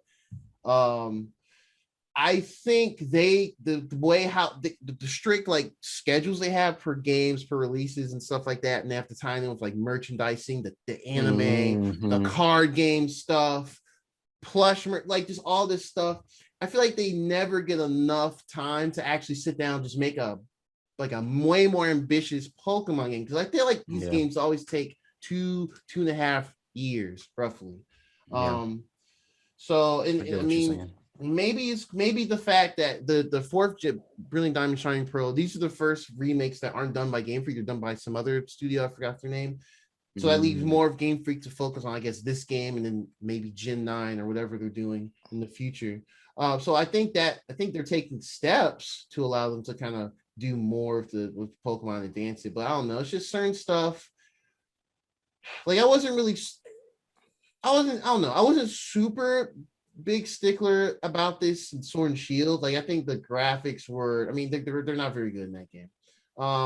Some parts can look decent. Yeah, that's once you got to the big wild area, and that's even before you even turn online, you see all the little like ghost people riding around. This stuff starts chugging like crazy.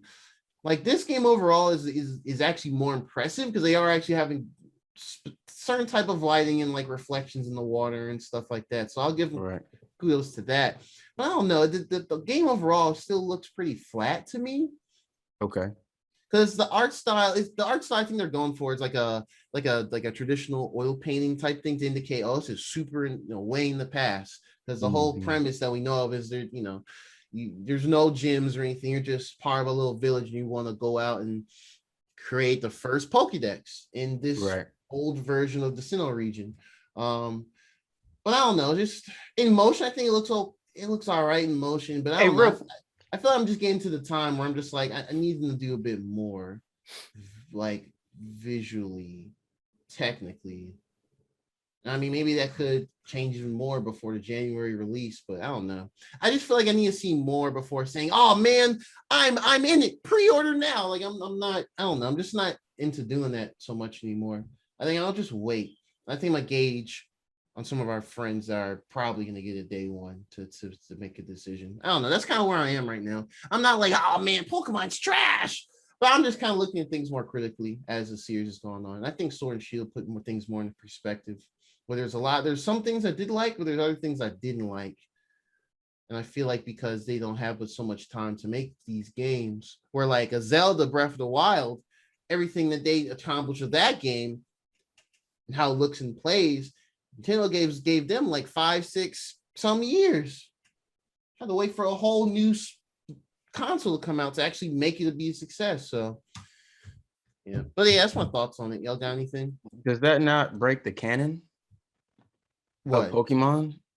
I see that. Okay, so I don't know because I feel like they haven't cared about the lore in a long time. Because like they've Because like I feel like, well, I don't know, it's weird because they'll do like little, I don't know if they're callbacks. They'll do like slight maybe some very light references to other games. Like they'll have an NP, like a character from another region come and be like, oh, I'm friends with this person where I'm from. I do this, any other, whatever, stuff like that. Yeah, I know all those like small, or they'll let you know like, hey, I know Professor Oak or something like that, or something like I remember seeing shit like that. But I'm just wondering, I thought Professor Oak created the Pokedex, so doesn't he? Well, I don't know. I swore that's what they told us in Gen 1. Professor Oak created the Pokedex maybe because he wanted to do it. Region. And then like Bill was the first to create the Pokemon PC where you can store your Pokemon, I guess. Yeah, but now if they're saying we're creating the, oh, okay, you know what? No, I'm tripping. I think I took what you said a little too literally. They're creating like the first version of a Pokedex, similar to like somebody writing the first book on a stone tablet. Yeah, that don't mean they invented books though. Right. Yeah, I'm with you. Okay, I got it. That seems to be what they're getting at with this one, which that seems interesting enough. They show some of the character interaction, like the NPCs and things like that. I don't know. I think they just need to do some things more. Like I think it's really showing. I mean, this game is still a leap from Sword and Shield, but because it's fully open world now and everything, and it's like real time catching and battling, just transitions smoothly so far. But at the same time, I don't know. It just feels like for such a big series, really wish they could put more resources into that stuff to where, I mean, they're on consoles now. I mean, it's a hybrid. But at the same time, people docking it, they looking at on the big screen TV. And Sword and Shield looks fine on the TV, but the way it like runs and how certain textures, I don't know, just overall the complete package. I feel like there should just be more. I'm expecting more nowadays. Yeah, I mean, but we've been saying that for a long time now, though, right? Like we've been expecting more from Game Freak, and I guess I'm just kind of getting to that point now, more so. Yeah. I mean, I'm still interested in this game. I'm still following everything, but I'm not just like super sold on it just yet. I don't know. I feel like I just need to see more from Game Freak. That's all. Right. So we know they're good at the combat. It's been the same, just about damn same for 20 plus years outside, adding new types, new moves, new mechanics with moves. But the turn-based combat has been the same, and I'm not expecting to change that a ton. The change that they're showing, that's neat. But I don't know, are they going to do more storytelling with this? Are they going to have, different interactions with NPCs? Like, I don't know. I just want to see more of the game. I think that's all I'm really trying to get at. Just more of that's trying to be different with this take on Pokemon. Right. Okay. Ian, do you care about this at all? I don't know. To a degree. I mean, I've been asking for a open world Pokemon game. Yeah, everyone. But now are you actually gonna play it? You just one of them niggas who was asking for it, and it's like I played the last one. Oh, you did play. I forget you did play Sword and Shield. I forgot. Yeah, You played did, Sword you and did. Shield. We all had it. Yeah, I we forgot all about had that. it. But it wasn't as We ran we ran a thing The little together. battles, We ran a yeah. dungeon. We did a dungeon the together. Dynamax adventure. Whatever Yeah. it's Y'all called. helped me get a Mewtwo. That's Look right. at us. Yeah, Welcome to the Mewtwo club. That was bro. cool. Yeah, that was cool. And I that was probably my most enjoyable experience. Because I had the Mewtwo saved, Yeah, and you I was had the like, Mewtwo saved. yeah, look at us. That was cool. That was cool. So yeah, Potters that game. I enjoyed that, Mhm. and I felt like it could be a little more open world, and this Acurus seems like that to Ian me. made So a new I'm like, pronunciation. I Nigga said said let it Acris. ride. Nigga I was said gonna let it Acris? ride. It's not it's Acris? Arceus It's Acius? or It's something like that. Arceus. Arceus. This This Okay, nigga my just put the bad. R wherever he Looking wanted at to. Acurus. It wasn't Arceus. Acius either. So it don't matter. No, it don't matter. I'm just adding in all the different pronunciations we can add and just calling it whatever we want. Arceus. Yeah. So this seems like that. And I do like that the Pokemon are actually attacking the People, yes, not just- they attack the trainers as well. I'm glad you mentioned that. That's pretty cool. Yeah, so that was violence. really cool. Yeah. So throw that okay, Pokeball and miss. a lot No. more into it than it's not just oh no, running away from a battle montage situation. No, we're actually getting hit out here like we're in the middle of what's the game called again? Monster Hunter. Nah. Well, yeah, I guess Monster Hunter. So yeah, I mess with it.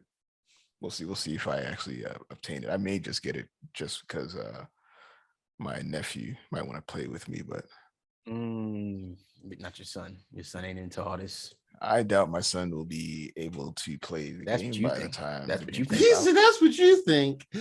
You don't. Hey man, you don't know him like that. You don't know. He How won't, you won't know? even be a whole year yet. He we'll see. Maybe You might have a prodigy, and you don't know. He might Hey, be a prodigy. just show him the switch screen and like let him point at it, touch it. Hey. You never know. If you talk about just be like, hey, just press this attack, and then maybe he'll press another attack that does more damage you didn't realize, and be like, yo. I was actually playing Ratchet and Clank yesterday with him, and he seemed to really like that. So Oh really? yeah. Oh, that's dope. So we might have a gamer on our hands. That's dope, man. I'm glad to hear that. Man, that's so cute, man. That's awesome. Yeah, he was entranced. But yeah. I think it might be a cop, but I think I'm gonna do like draw and wait to see what everybody else says. All right, man. Well, I'll be the one taking the dive because for me, I think I said this to y'all before. Yeah, like I don't think it's gonna be bad or anything. I don't know. I just want to see more. That's all. No, I understand that. I think for me, I think it's one of those things where I just have to remove my, like, I want to say what y'all was saying, like, oh, I want to wait and we'll see what happens and there could be more. But I also look at it like at the end of the day, I know that I've wanted an open world Pokemon game. Yeah. And I know that I kind of want to be in the first batch of people to experience that, regardless of if it's the perfect version of a game or not. And also I know I'm gonna buy it at some point because I've been saying I want this for the longest, and I'm one of those people who feels like if you say it, then when the game comes out, you got to go support it. If we sat here forever and kept saying Kena Bridge of Spirits, and then the game comes out and none of us have played it at all, none of us pre-ordered, none of us did anything. Never press start. Then it'd be like, well, y'all were hyping this game up, and then the game came out and y'all didn't even, none of y'all played it. Like not even one of y'all picked it up. And don't get me wrong, I'm not saying that's the same thing here because I don't feel like we've been hyping it up. But I know me, I've been excited about it. It's what I've been asking for. So I feel a little obligated almost to just pick it up and try to play it from the jump. I also want to be able to play it, blind, not having to see a bunch of other people's impressions and what they think and, how that's going to fit. Like, I don't care what y'all niggas think. I want to see what this is like for myself. And I say, I don't care. I do care. I want to see what other people think as well. But because there's going to be things in Pokemon that I'm sure I just don't know about that I need, like, draw. What the fuck does this mean or something? You know what I mean? Like, there's going to be that too. But I'm just saying that, I guess I just want to be able to have that first experience. Ian, similar to like how it used to be in Destiny, you just want to have that first experience on your own. You want to be able to just, And I mean, well, it might not be that way for everybody, but for me, yeah, I want that first experience. I want to be able to, you know, do things without the influence and thoughts of what other people were saying and doing. Same thing with Ratchet and Clank. Now, don't get me wrong, I still think the game's amazing, and I loved it after playing it. But if I had seen all the reviews about how great it was going in, I might have been more critical while I was playing instead of just enjoying every aspect of the game. And granted, I don't know if being more critical would have changed anything. I think that game's damn near perfect, but it's that same type of thing. So I'm applying that same logic here, man. I just want to see how it comes out.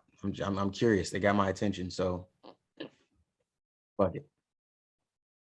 We ball. Yeah, man. Like, yeah, and I need better games on my Switch. I always say that. I go through phases of like, man, that's me this week. When this episode goes up, No More Heroes 3. See, and see, man, yeah, you know what it is? I haven't bought Mario Golf yet. But I have to keep pushing that off right now. Yeah. Haven't picked up Mario Golf. Haven't picked up that game will probably be better within a year's time when they add more content anyway. I think so. I think that's a game. That's a game that I really love. That's how tennis was from last Yeah. No. Mario Tennis was the same way. I remember that. Because I went back and was looking at what people were saying, and they were saying how much better they felt like the game had gotten. Because I bought that game a good bit after it came out too. I didn't buy it like the first day. And yeah, golf. I said all that about Pokemon, and then might be being a hypocrite with Mario Golf, because I guess I did kind of hype that game up. But then at the same time, it wasn't their fault, really. It's just where I was financially. That made me say, if I had extra money that I could just blow like that, I would have probably picked it up on a whim one week, just because why not? And especially now that I'm traveling again, I need more games on my Switch. So yeah, I'd have probably picked it up, but I don't know. That's one of the things I'll get back to. But yeah, I think Arceus is just one of them games that's easy. I think you could get not bored, but I could see yourself maybe not being in the mood to play a game like Mario Golf or Mario Kart or something like that. But a game like Arceus, whatever the fuck it is, Ian fucked me up now. Whatever a game like that where there's like, direction and there's a story to kind of work your way through, that's always gonna entice me to keep coming back, and I want to finish the story. You know what I mean? So that's always going to entice me to want to do that. So that's where I feel like, the I feel like value, but I feel like I need a story trailer later on the yeah, I can see that. Just get us more into where are we going with this? Yeah, I 100% agree with that. I agree with that for sure.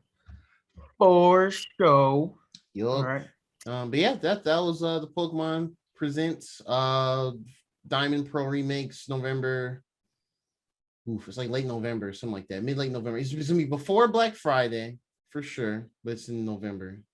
And then Pokemon Legends, Arceus, whichever.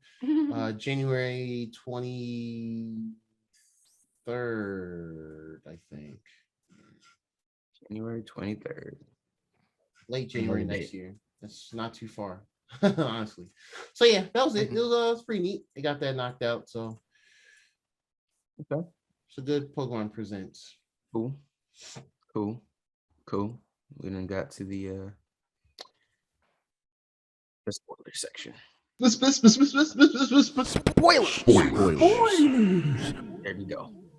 There we go. Marvel's What If episode 3. Man, y'all go ahead. Y'all saw it before me. So I got to see it with the benefit of y'all's like light reactions, which made me feel better going into it. Like I got super excited to start watching it, and then I watched it and I was like, oh man, all right. Yeah. So episode 2. What'd I say? Yep, episode 3. Oh, my bad. You know what it is? I'm looking at Titans. I'm looking at Titans. I didn't even hear you say 2. That's crazy. I heard you say 3 in my 2. Yeah, you said 3 twice, and I was like, when we get to that, I swore I said episode 2. I've been saying 2 this whole time. Probably just slips. Anything of Titans. I'll be tired, man. I'm sorry, guys. It's all good. Most shows been watching Marvel stuff have been just either single runs or season 1. So True. Yeah. And it's Titans season 3 out of nowhere. Yeah, man. What if while I did like episode 1, didn't love it as much. I actually really love this one. Because So, all right. So this one is, what if T'Challa became a Star-Lord? That's the title of the episode. And it's a different. So it's not only T'Challa is Star-Lord, but it's the entire Guardians of the Galaxy team is, well, not exactly, but most of it's different. So you still have Yondu, with all the original voice actors, is really cool. Yeah, that was really cool. Really cool. As expected, Chadwick Boseman, rest in peace, to the fantastic voice acting performance as this T'Challa as a Star-Lord. He was still from Wakanda. It's just he was taken from there as a young child. But they showed T'Chaka there, King T'Chaka, and everything. I think they showed. Talk about it as we go, bro. Because I thought the way they did that talk intro. About the stuff I liked, really. Oh, my bad. Go ahead. Yeah. Well, I mean, like the stuff that's different, I should say. So he was taken as a child, but he originally thought that Wakanda had I think ceased to exist for a time. But he still had memories of Wakanda as a child and everything, and a good relationship with his father. So it's not like with like Peter Quill, where he didn't know who his pops was, and his mom got stupid sick. It wasn't anything like that. Yeah.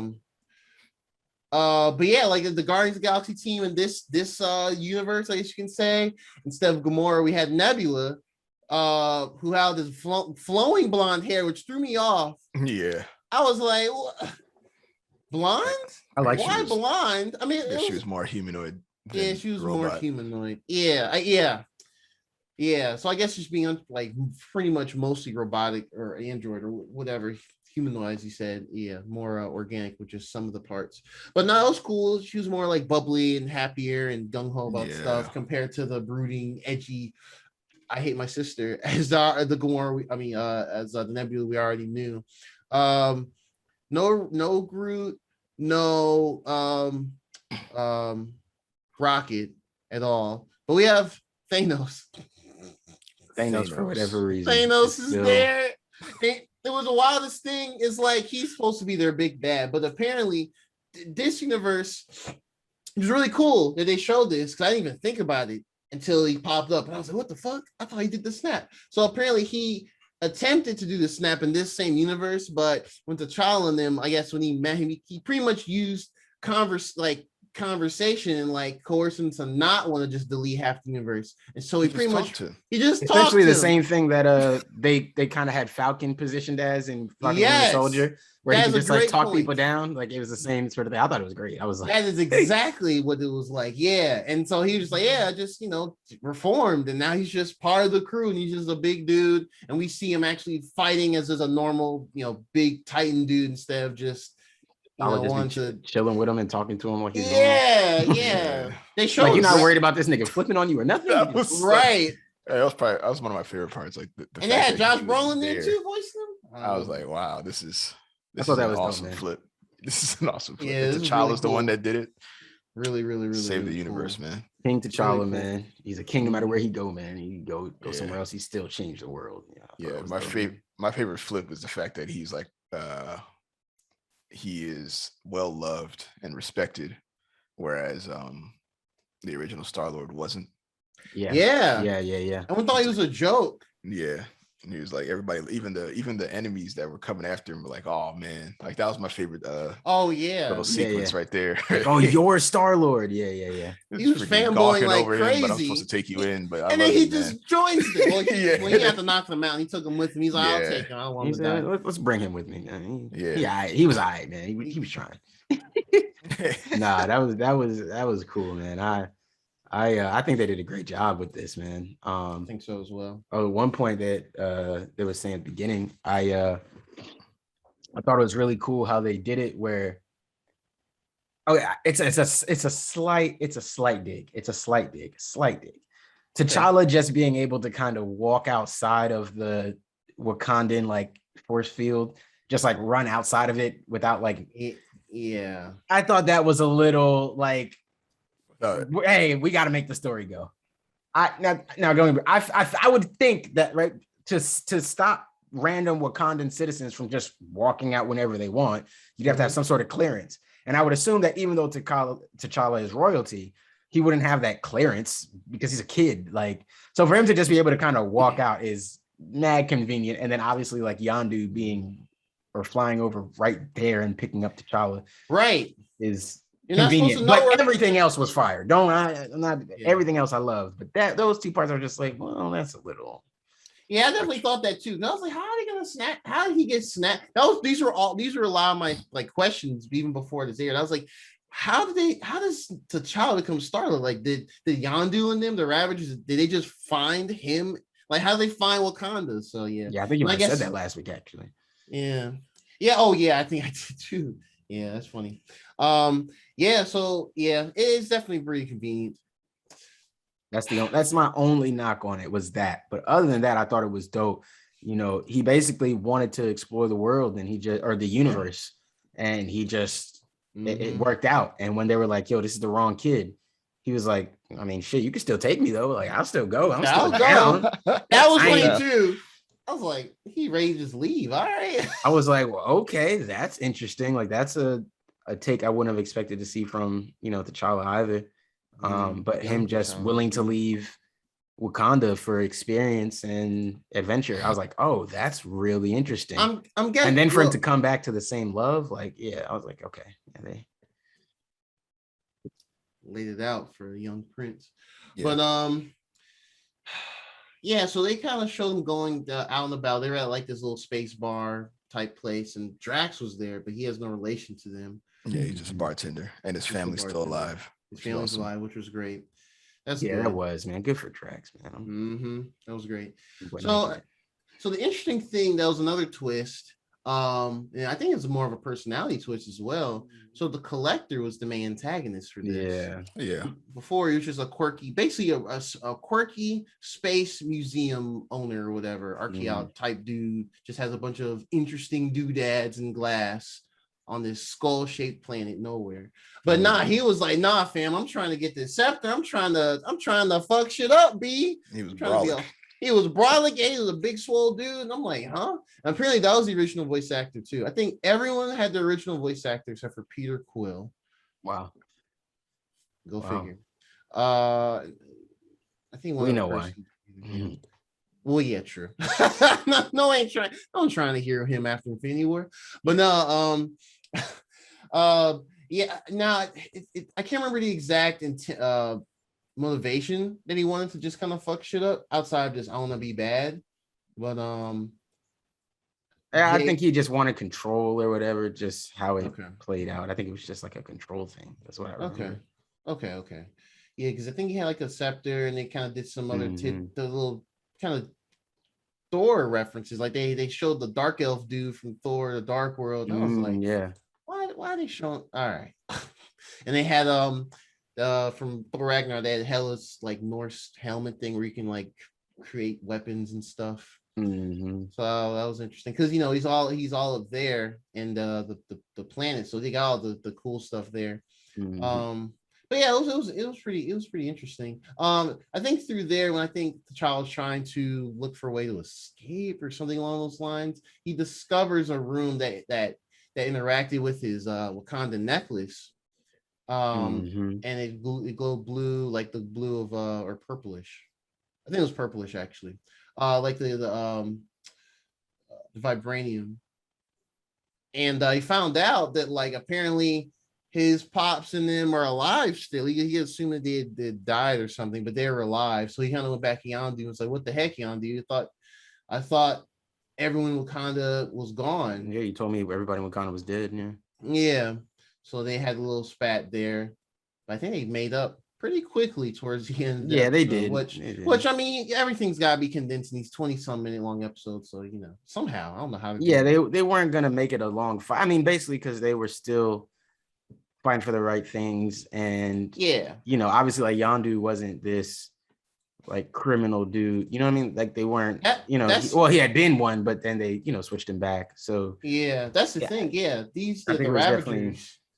Yeah, that's the thing about the Ravagers in this what if situation too. Like before, they were just like pretty much just fuck you, get mine, space. Yeah, little petty villains or whatever. Yeah, and now they just want to go about and kind of reform places. So that's this Guardians of the Galaxy type team.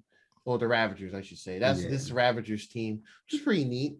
It's pretty cool. Yeah, I thought it was cool. Yeah. So yeah, overall, it's a lot more positive, interesting take on a lot of things from primarily the first Guardians of the Galaxy movie. I don't think there was no Ronin. I can't remember if there was a Ronin mention in this at all. Maybe you have to refresh me. Okay, no Ronin the Accuser. Not that I heard, no. Which makes sense, right? Because Thanos isn't trying to just run shit. Because Ronin was answering to Thanos in the original. Yeah, exactly. So, and I guess there's no even if he was trying to do the snap, they might have already imprisoned all of them people that were, like he might have been the one willing to switch, and then they was like, I can't believe he's abandoning us. Let's fight more. I'm glad you mentioned that. See, this is refreshing me now. Yeah. So speaking of fun to fight more or anything, the Black Order, since Thanos has reformed, he's good with them. Black Order went for the Collector, so they work for him now. The four main bads from the Infinity War Endgame. So you showed them again fighting and stuff. So they had to fight them off and on, which is interesting. But yeah, overall, it was really I think they just captured T'Challa's character, but as Star-Lord, but as a much better Star-Lord, because Peter Quill ain't shit and he's an idiot. And just how he has an effect on all the people around him to just bring the best parts of themselves out. So it was really cool. And those were my main thoughts on it. Y'all got anything to add, or how you feel about T'Challa's performance, or I'm sorry, Chadwick's performance as T'Challa and everything like that? It was fantastic. Definitely towards the end of it, choked up a little bit, just a little bit. True. Emotional experience. It felt like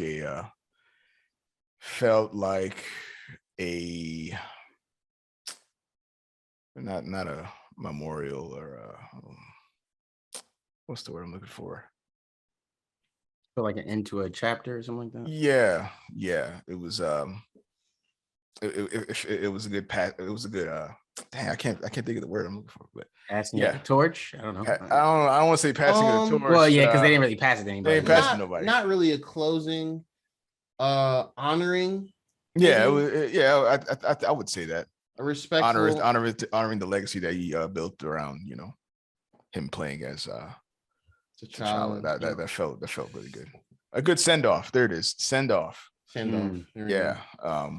But yeah, it was nice. Do we know if these are all from different timelines, right? So the events that happened in the previous episode aren't in the same timeline as this T'Challa episode. We don't know yet. We don't know that yet. Yeah, because they're in the Collector's Museum was Captain America's shield. Yes, it's true. Some heavy. We don't know yet. The only thing we know is that all these stories, these what if stories we're seeing, are technically canon because just everything that happened at the end of Loki, multiverse blown wide open. Yeah. So all this stuff happened somewhere. Where if it all happened in the same timeline, we don't know yet. Yeah, we don't know that exactly. Yeah. I mean, I agree with you, and it was definitely a little bit of a tearjerker towards the end, especially when he went back home to Wakanda, and when you expect, to be honest, it's what I expected, but for him to go back and then they open it, I knew you would come back, and what be getting me, bro? It's because he calls his dad Baba or Papa, whatever he calls him, Baba. Bro, that should be that. Bro, yeah, Baba is different. I'd be like, hey, bro, you don't have to do all that. Stop, man. It's you ain't gotta call him just Bob, that's how I felt when in the Black Panther movie when he went to the ancestral plan, things what they call it. Oh yes, yeah. And he met him for the first time. He had the tiara, just I felt it too. I was just like, here we go. Oh man, here comes the water. Is it gonna happen? They're just breaches. But yeah, no, I felt that too. I was like, he said Bob was just the same as he did in the other movies. Yeah. And even after all the years of basically having a new dad with Yondu and all that type of shit, right? That's the thing. Yeah, he's still Baba. Yeah. Come on, man. If you're not crying at that, then if that don't get your water ducks just starting to turn a little, titillated. Yeah, right. Come on, man. You heartless, man. You just God damn, that ain't you ain't. Yeah, niggas just watch that with a straight face. That was I guess. Oh, okay. He made it back home. That's what's up. Like, I do the same. Like, that's how I know you're real. When I do the same. Yeah, that's how a real nigga. I be getting home. Like, I be getting home every now and again. Gotta go home sometime. You know what I'm saying? wait, what? Yeah. Oh man, yeah. I definitely felt the feels during that too. I was just like, oh man, this was really good. It was really good. Really good. I don't know what episode 3 is. I'm just like I said last week. I'm just really going to open Disney Plus is a Wednesday. I'm gonna watch whatever it's up there. I'm not really looking at the previews. Yeah, my unfortunate situation is apparently I just keep traveling in the middle of the week, so I just have to like make time when I get off to be go in a hotel and sit down and watch whatever it is. But this week, like the last week was so good that I'm probably not gonna be able to watch it like that Wednesday morning. But Wednesday when I get off, I just need to turn it on immediately. Yeah, and just watch it because we're still fortunate that they decide to switch these to Wednesday, so it gives us even more time to watch it. And two, these are going to be much shorter episodes. So it's going to be easier to easier to be able to explain everything that happens and everything like that. Unless they just throw a curveball. One episode's like 40 minutes out of nowhere. I can see that coming too. Yeah, unless it's like a finale or something, season finale, whatever. True. Yeah. Yeah, man. What if episode 2? Episode 2 this time. Episode 2. Episode 2, yeah. Episode 3, but it's episode 2. It's all right. If you got it, you got that joke or not. If you know, you know. Yeah, Marvel's What If episode 2, solid. So y'all, Ian, you feeling more invested now? You more? Last week you were, a little. I don't know if we saw an extensive amount of what else is going to come. I knew that we were going to get the T'Challa and the Captain America episode. Well, I know some other stuff. Oh, and the I guess the undead episode. Marvel zombies. Yeah, we know like Doctor Strange, Spider-Man, or Spider-Man has Doctor Strange. Oh yes, that's the thing too. There's going to be another thing with I'm thinking about it after this episode. There's another thing with Gamora. I think Gamora. She has like the double-edged sword thing that Thanos had, and she's Thanos, man. I think so. Yeah, I think she'll be more Thanos in this. I'm definitely locked in with that. We will see, man. I want to. I hope they. Well, I'm kind of like Gerard, where I kind of want to be in the dark each week because like Emergency Awesome does like I don't watch them. I'm not really watching them either. But he does do these videos to like, I don't know. I'm sure you've seen him on YouTube, but he does do these videos where he kind of breaks down the trailers for each episode for the episodes that come out. And he broke down like the big trailer that kind of gave us all the small insights. That video is still up there. If you want to go out there and watch, not spoilers, because not spoilers to me. I don't think like we knew we were gonna see T'Challa. Well, because he don't know, right? Like he don't really know. I guess when I say like I'm not really watching trailers, like if it's like I'm going down YouTube and I see the thumbnail for episode 3 trailer breakdown, then I'm not gonna be like, I hate everyone. Yes, but he does a good job of not giving you a big spoiler in his thumbnails and stuff like that. I think he does a good job of that. I try to be conscious of that as well with our shows. Like even if I take a picture, it's going to be a character that you probably knew was coming and it's not going to spoil anything for you by seeing that character. I wouldn't post like a character that just got revealed in that episode as our podcast thumbnail. I don't think Ian got a little smirk on his face. I don't know if I did that before or not. He like, no, I remember you did it. I don't know. But I just current Derek may not know. I'm like, did I forget that I did that at some point? But no, they I think he does a good job of that. So credit to him. Oh, there's a Eternals trailer breakdown he got now.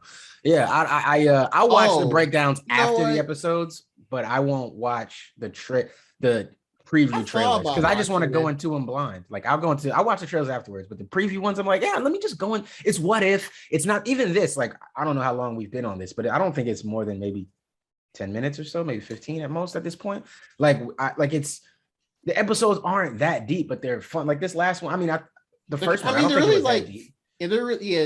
No, they really weren't. This last one wasn't deep, but it was good. You know what I mean? Like it was good. It brought emotion out of us and stuff. Like I thought it was good. So yeah, I think especially the ones that are like taking a lot from a specific movie or something.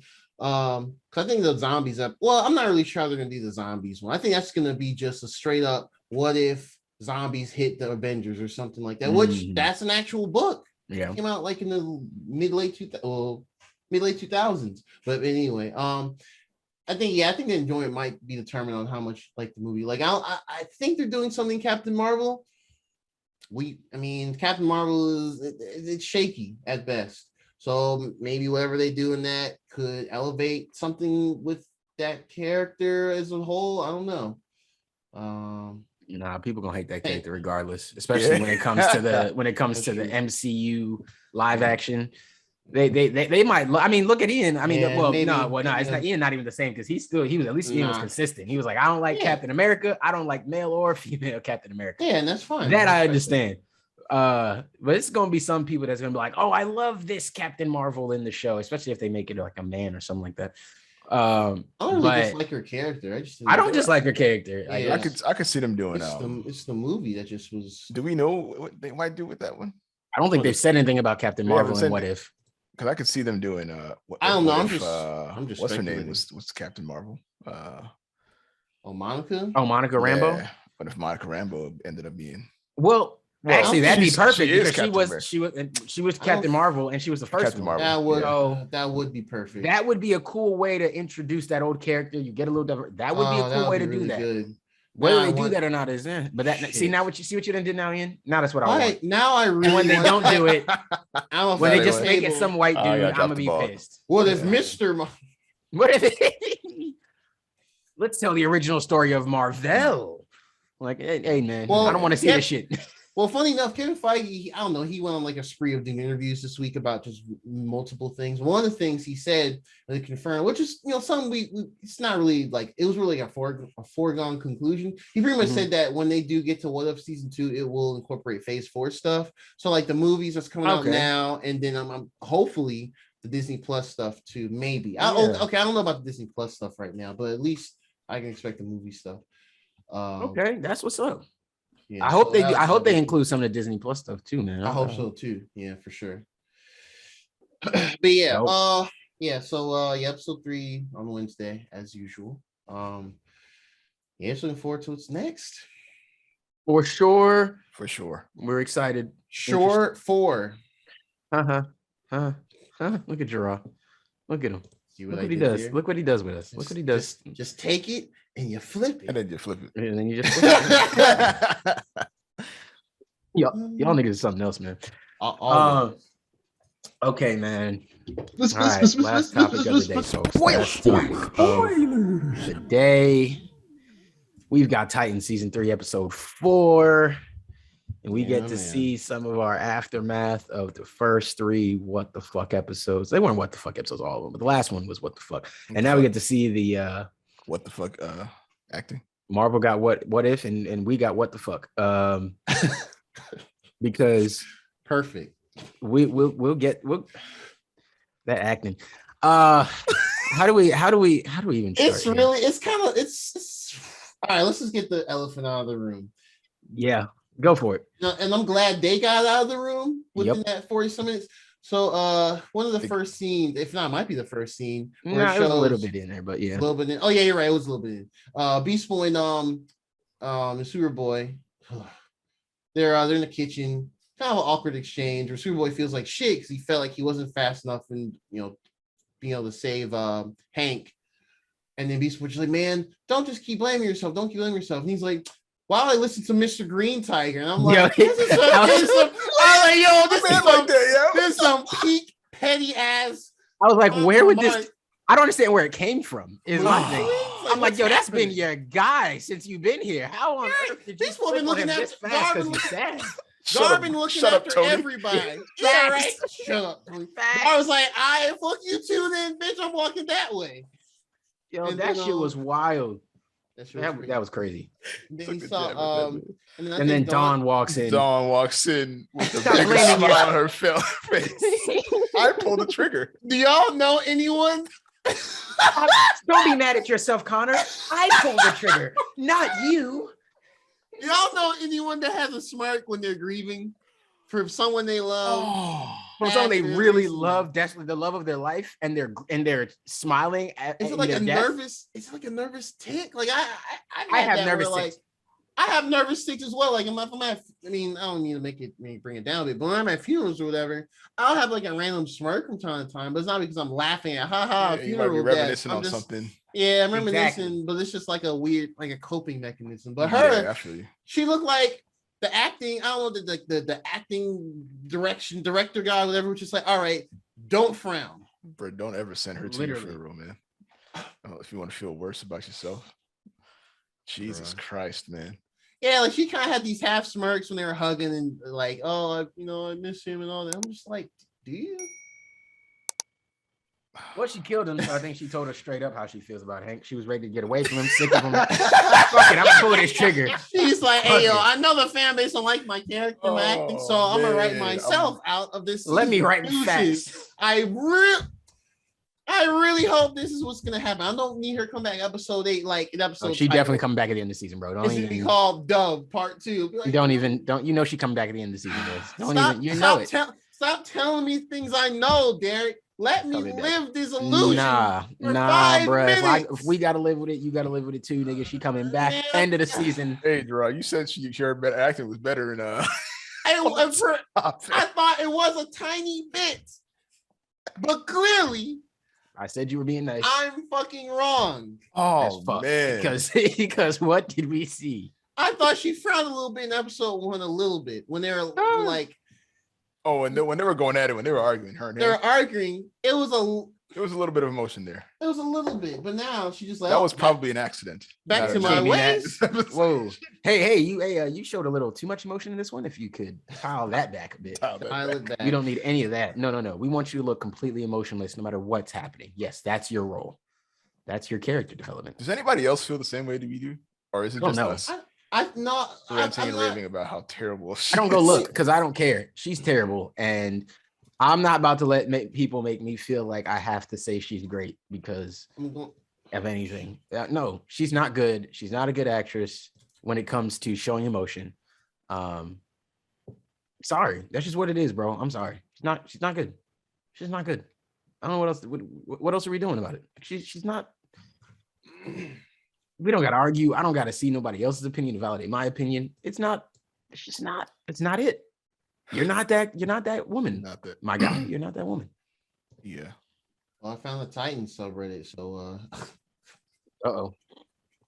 Yeah, I mean, don't get me wrong. Stuff like that, I just don't dive into because I see what I see. If it pops up on my Twitter feed or something, then cool. I take it into account, or I'll come back and tell y'all, what I saw or whatever. But when it comes to like stuff like this, where we personally don't like Dawn, or we don't, think she's like a great representation, I'm never gonna go look up and see what other people think about stuff like that. I don't care. I don't like it. That's it. It don't got to be no deeper than that. It don't got to be nothing else. I just don't like it. Like if y'all out there are loving it, that's dope. That's what's up for y'all. I'm happy y'all can enjoy that. But this, for me, this is a no-go. And I'm not about to waste my time trying to either argue with other people or try to validate to myself why I feel this way. Like, no, I watched her act. I watched it all. It's all terrible. Yeah. All terrible. Every time she looks straight forward, you're just like, stop. Yeah, I'm gonna stop reading that subreddit. Let's continue. Yeah. But Dawn is still bad. It was quick in and out. Happy about that end of it. Yeah. And now she's gone to Paris, they said. So hopefully she just stays there. Steam and Scare near Paris? I hope not. Oh no! Oh, I'm genuinely asking. Oh, Gerard's an asshole, bro. You see what he does to us, man? You see how he just throws us right back into the bullshit? Like, look, hey, you did it to me, I'm gonna do it to y'all too. They're gonna be like, oh, we really need Dawn to bring Donna back. There's no one else that can. I did say that. The only person that can bring her back is Dawn. Rachel. All right, well, I don't want Donna back that bad then. Hey, oh man. Hey, I don't want her back enough if it means we got to bring Dawn back. Hard decisions, man. I want Donna back, but if she comes at that cost, a soul for a soul. Nah, I'm good. And you got to bring that. Actually, no. If it's a soul for a soul, I'll take that. Guarantee We can guarantee that she can't come back and Donna does. Oh, just characters in the show, by the way. Those listening a little too literally, Yes. we're just talking about characters in the show. It's all fiction. yeah, no, yeah. I don't want any of these people to be harmed in real life. People, I want them all to live prosperous lives, be wealthy, be happy, all of that. All smiles. All smiles. You got that down back anyway. Stick to your best emotion. People say Ian ain't got no jokes. What the hell? Whoever said that. I don't know. All right, just making sure. Have to make sure niggas didn't say that for real. No, that's yeah. Oh, Don, you are something else. All right, but the rest of the episode was great. It was still great. I thought it was still good. They kind of got back into. They showed us everybody's progression. I still don't think with Hank, like y'all see what I'm saying now after this episode, how much more they grieved Hank than they grieved Jason. Like, oh yeah, they grieved Hank at the end of last episode. We got the whole montage. Then coming into this Superboy going through emotional wreckage. Well, in their defense, they watched him die. You know what I mean? No, Connor watched him die. Yeah, Connor, thank you. Okay, I mean, all right, but they did see him before he died. I'll give you that. They did all be able to get to see him in the room. They talked everybody to had him a conversation. And, you know, so yeah. How, you know what?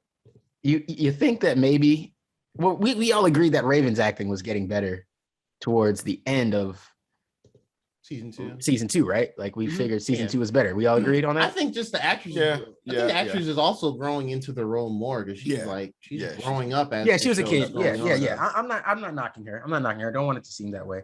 Yeah, but do you think there's a chance that they left her out of the scene or made sure that she was nowhere near? I mean, granted, they did kind of tell us she was going off on her own. They let us know she's in Themyscira, but is there any chance that they just didn't want her there because they thought that she wouldn't know how to act that scene out well enough?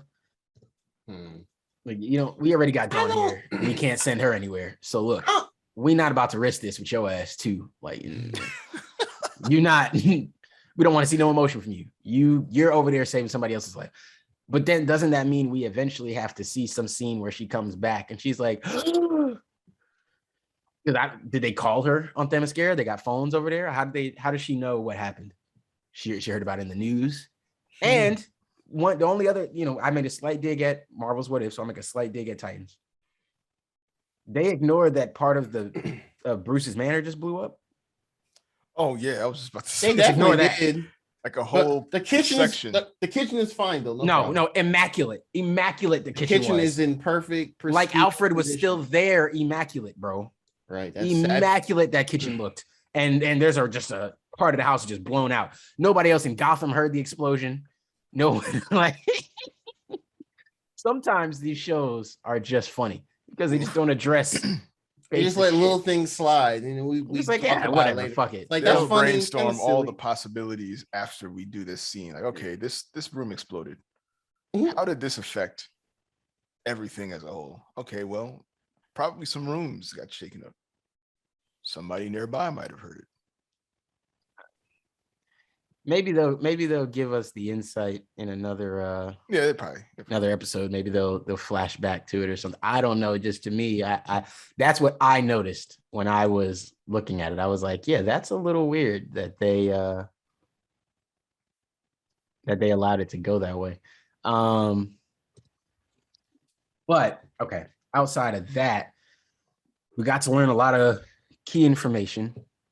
As I was stating earlier, the Jason Todd storyline is going on to the rails. Now, don't get me wrong. He's when he comes back as Red Hood, he definitely always goes, you know, a little crazy. But to see him go this crazy and really kill like a former friend of his is definitely wild, I think.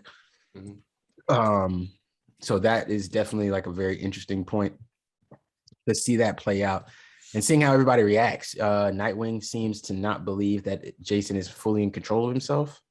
And I'm not gonna lie to y'all, that is leading me to a point where I'm gonna start feeling like they're gonna give us that bullshit cop out that I didn't want.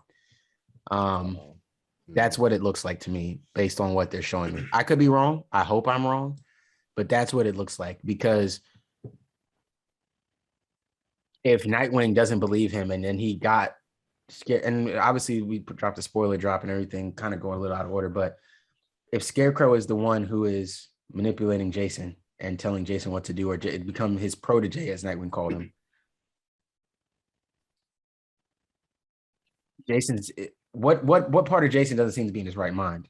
Like, he's talking to you, he's coherent. Not only that, he told Scarecrow everything. He told Scarecrow about Bruce, and that's why Nightwing, I think that was cool. Like, I like moments like that. They didn't have to explain to me why Nightwing just said Bruce when he brought him to like that the forest, because it was already implied Jason's working with you, and he told you everything. He told you who Batman was. He told you Nightwing. You know who all these people are. So even when Nightwing was like walking into the jail cell and everything, he's like, "Oh yeah, this Nightwing guy. He's like, she wants to see Nightwing. We don't know what's going on."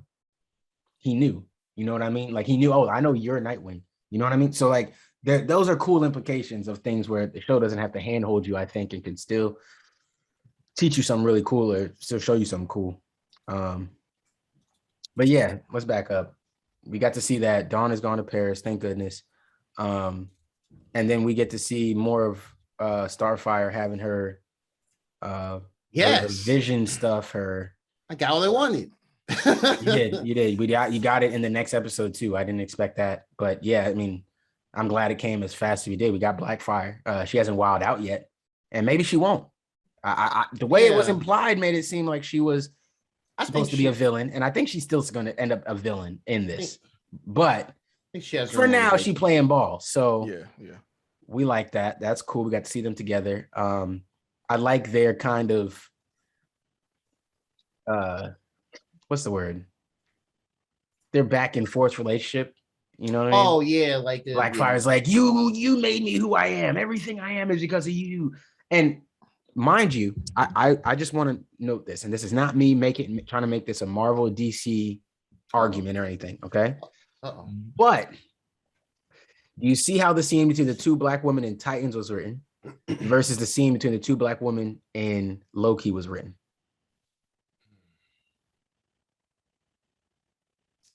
Essentially, don't get me wrong, it's not the same exact comparison, but C20 was locked up, or not C20, B15 was locked up, and Ravona's talking to her, and they're doing their, it didn't feel good. Now, some of that could have came down to a little bit of acting, even though I don't think so. I think that's how it was written, because I thought their acting to the rest of that was great, but there were some moments in that you were just like, huh, and then you get those moments where it just seemed like cheesy writing.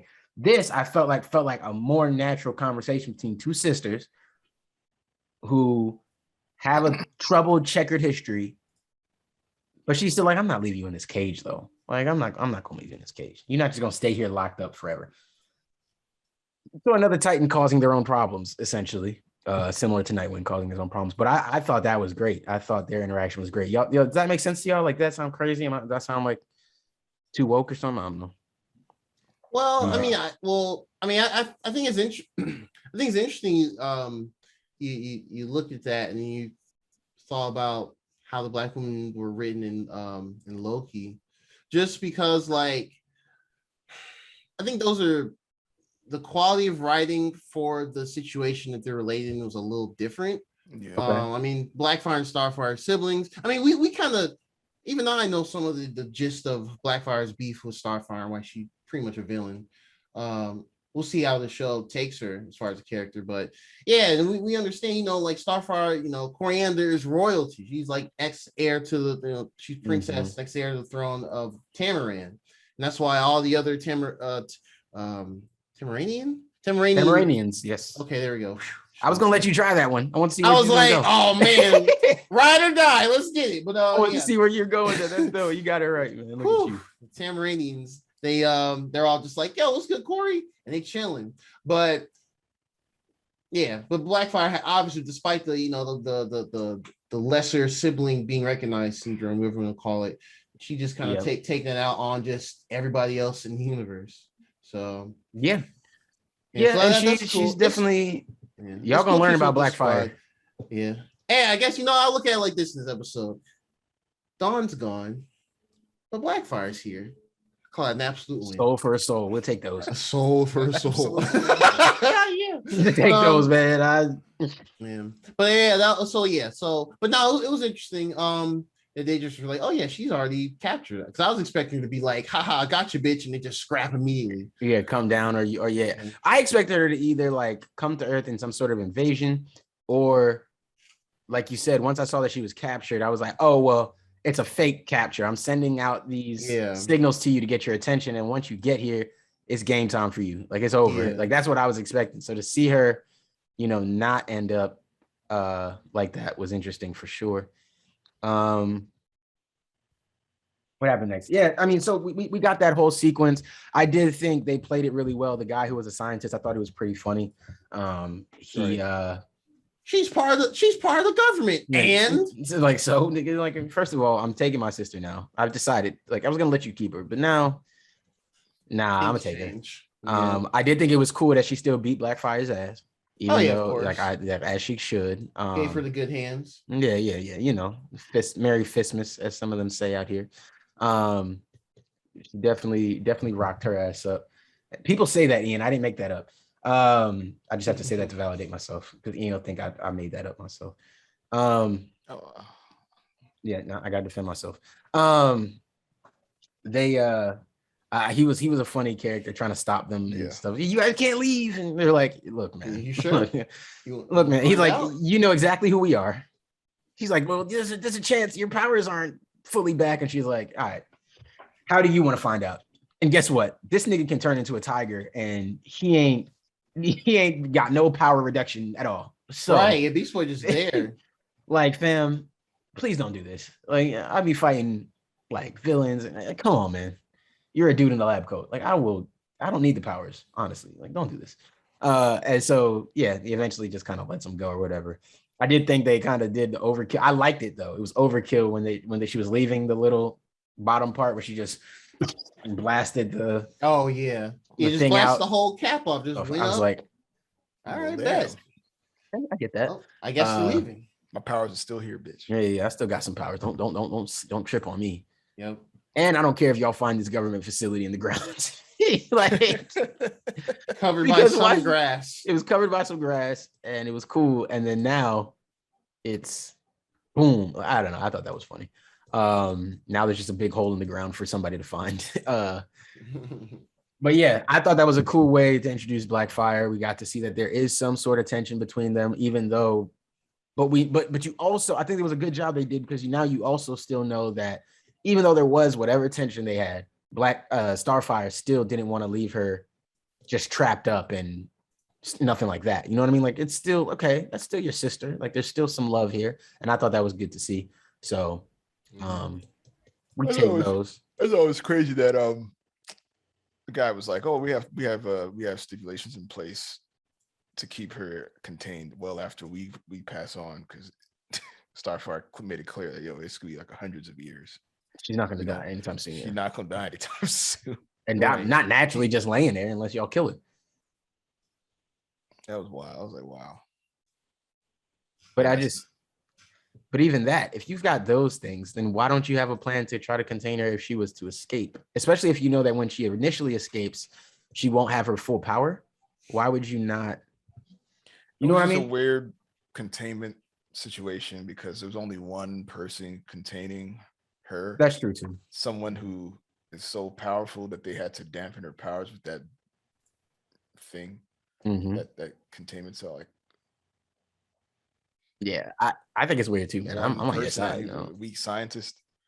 Anyway, I agree. I'm on your side, bro. It don't make much sense. Guards or anything like that. Nobody. They were just like, yeah, we only need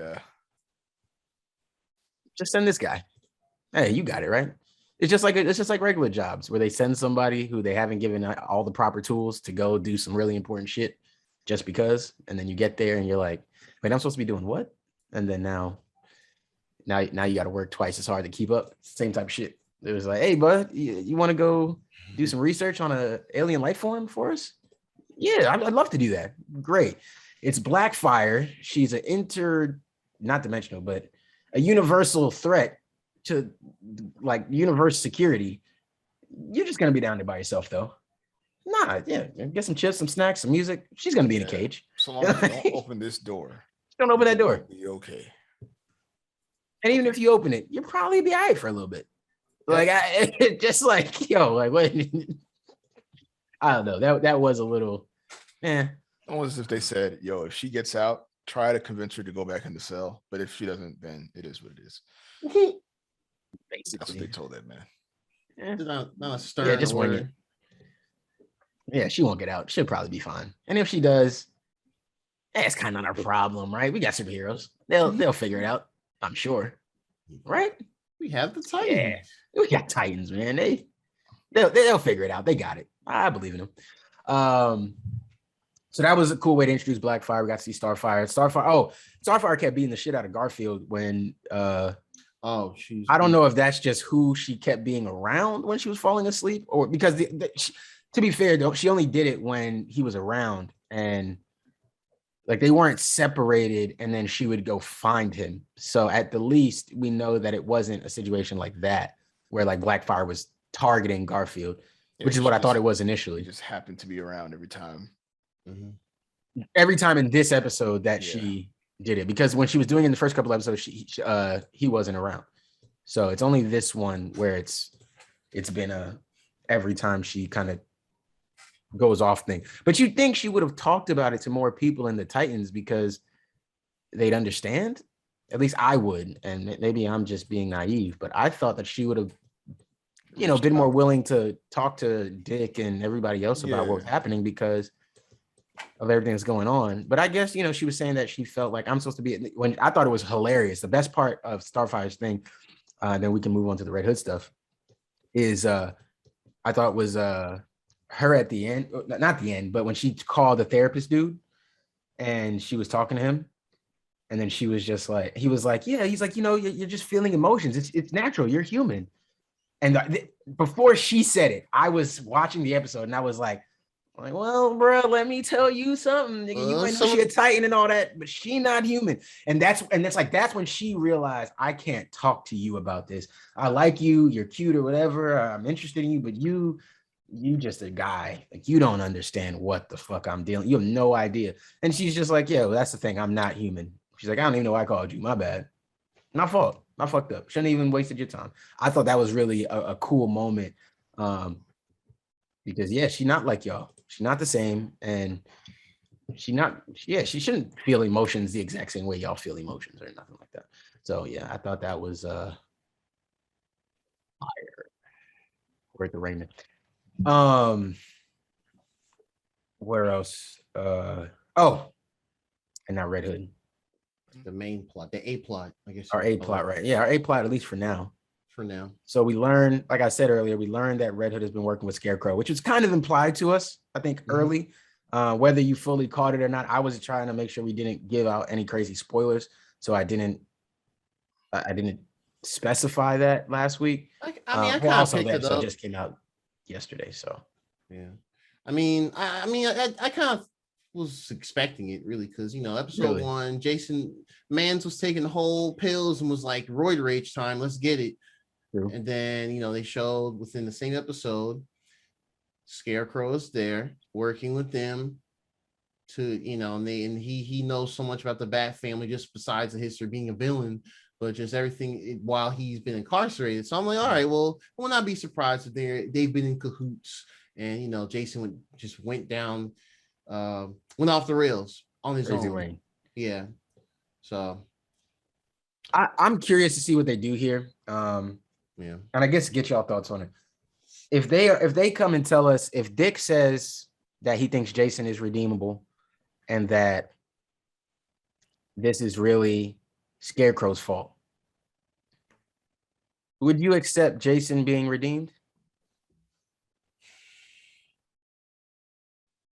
If that was Jason doing all this and coming back and still being crazy, I think it really outside of just the generic body count, which is terrible to say, but I think it has to affect more so people around Dick. Like maybe if he tries to go, he already killed Hank, that's one thing, but I think it just depends on. Honestly, I think Dick just needs to try and talk to him more outside of just fighting again. And I think he just needs to realize that Jason is just. I think Jason has to tell him like, "Yo, I'm don't even try and save me. I'm doing my own thing now. Fuck Batman, everything. Fuck what y'all doing in Titans." I think Dick will just have to be told in person by Jason for him to truly not want to believe him and stuff. That's what I'm thinking. Because I mean, we saw in this episode, at least with what Dick and Scarecrow's interaction, they're in that hut in the woods, the house in the woods, where he was like, "I think you're pulling the strings," and it's like, well, no, I don't know shit about this stuff. So, well, I think he's lying. I think he's lying. I 100% think he's lying because Jason is coming to save him. And Jason, and if you remember, Jason was right there when Dick kidnapped him from the transfer thing. Jason was right there. He was gonna kidnap him in the middle of the transfer himself. That's and right. Because Dick is Dick and he's better than Jason, Dick showed up earlier, got there faster, got him in the car and took him. And then he even took him somewhere that he was like, "Oh, I know he knows where this place is." Like, that's a given. I know he knows. I just don't give a fuck. Like, tell him to come. He's gonna come try to save you because you're his master, and I'm gonna fuck that kid up. That's so when I look at it like that, I'm like, but yeah. Oh, my bad, Ian. You would you accept it? I think I saw you shake your head, but for the audio listeners, no, I wouldn't accept it if it was proven that he was under control. Is that what you're saying? Yeah. Like if they tried to say, "Oh, he was being manipulated," or he was under Scarecrow's control because of this drug he's taking, or something like, if they try to explain it to us in that way. Mm-hmm.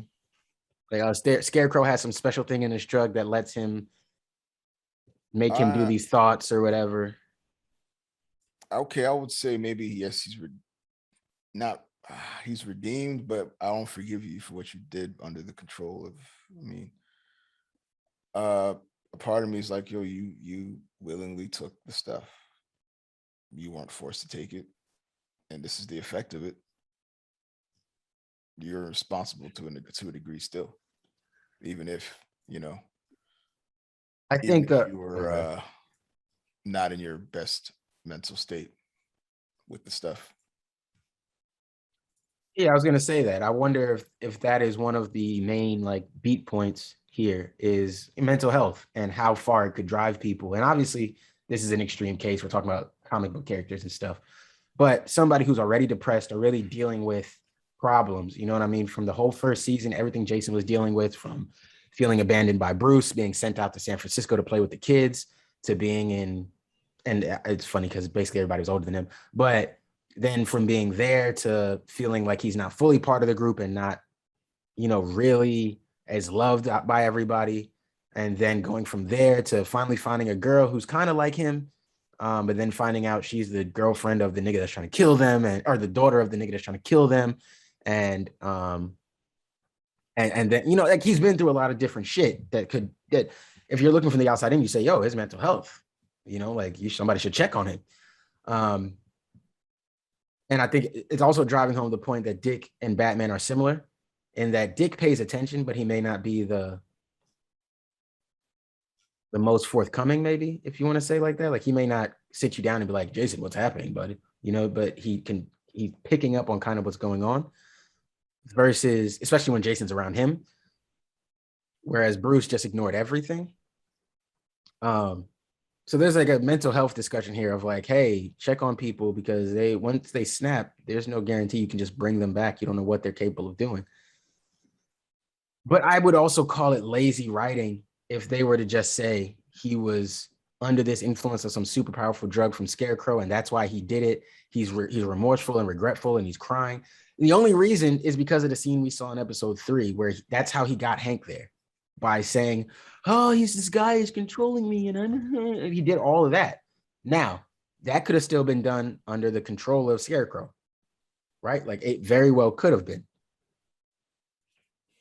That's just lazy writing. Why even write it in there, almost mocking him of like, I believe that you'll think that I'm under control. Like you won't believe that this is really me because y'all know me. And because of that, you let your guard down, try to help me. And when you do that, I'm going to try to take one of you out.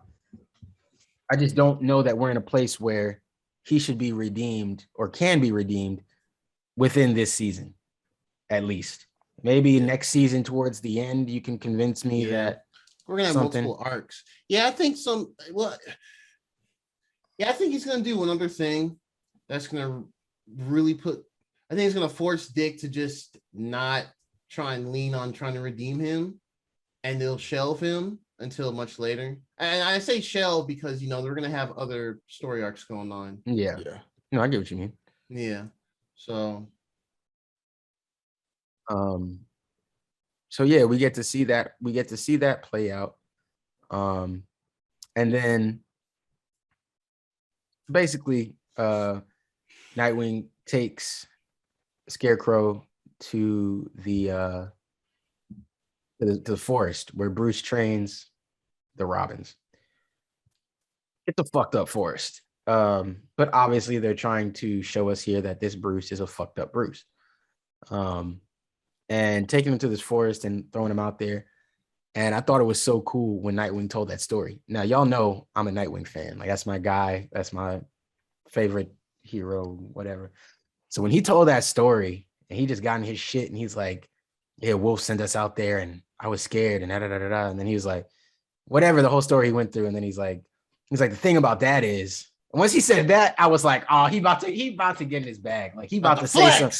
He about to flex on this nigga. He don't even understand. He's like, the thing about that is, I'd already handled my fear before Bruce even sent me out there. The Wolf should have been afraid of me. Oh, nigga. That's all you gotta say. Badass, man. He came through. He just put the Wolf on the desk.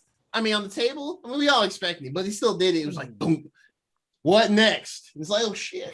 I said, oh, yeah, Jason should have been scared, bro. Jason should be fucking terrified. And shout out to Jason for not being scared, but you should be. This nigga different, bro. This nigga is different. He was the first. I think y'all don't be understanding. Dick be holding himself back. He was number one. He was number one. Yo, he be holding himself back. And Dick is different, bro. And even I thought it was crazy how he Jason. So, anyways, so they do that. Dick knows he's coming, and then obviously Jason triggers the alarm, which I honestly think was almost on. Well, not honest. Almost. I think it was on purpose. He triggered the alarm, knowing. Don't get me wrong. Jason's still a smart character too. He's still good. And he still has knowledge of Bruce. He knew where the stuff was, all that, you know what I mean? So I think that he triggered the alarm thinking, I'm a badass dude. Fuck Nightwing, fuck Dick Grayson, I'm a fight. So I think he tried to push that on him. And then when he got in there, he got tricked. The Nightwing with the sneaky, have the fake guy walking towards the thing. You out here taking shots at nobody. And then here goes Nightwing popping up to start kicking your ass, and kicking his ass he was. Don't get me wrong. Jason got a couple hits in. Jason got some good moves in. He got some. Yep. But he was about to get that mask knocked off again. He was about to get part of that mask. He got that mask fixed, but that mask was about to get broken again, bro. Yep.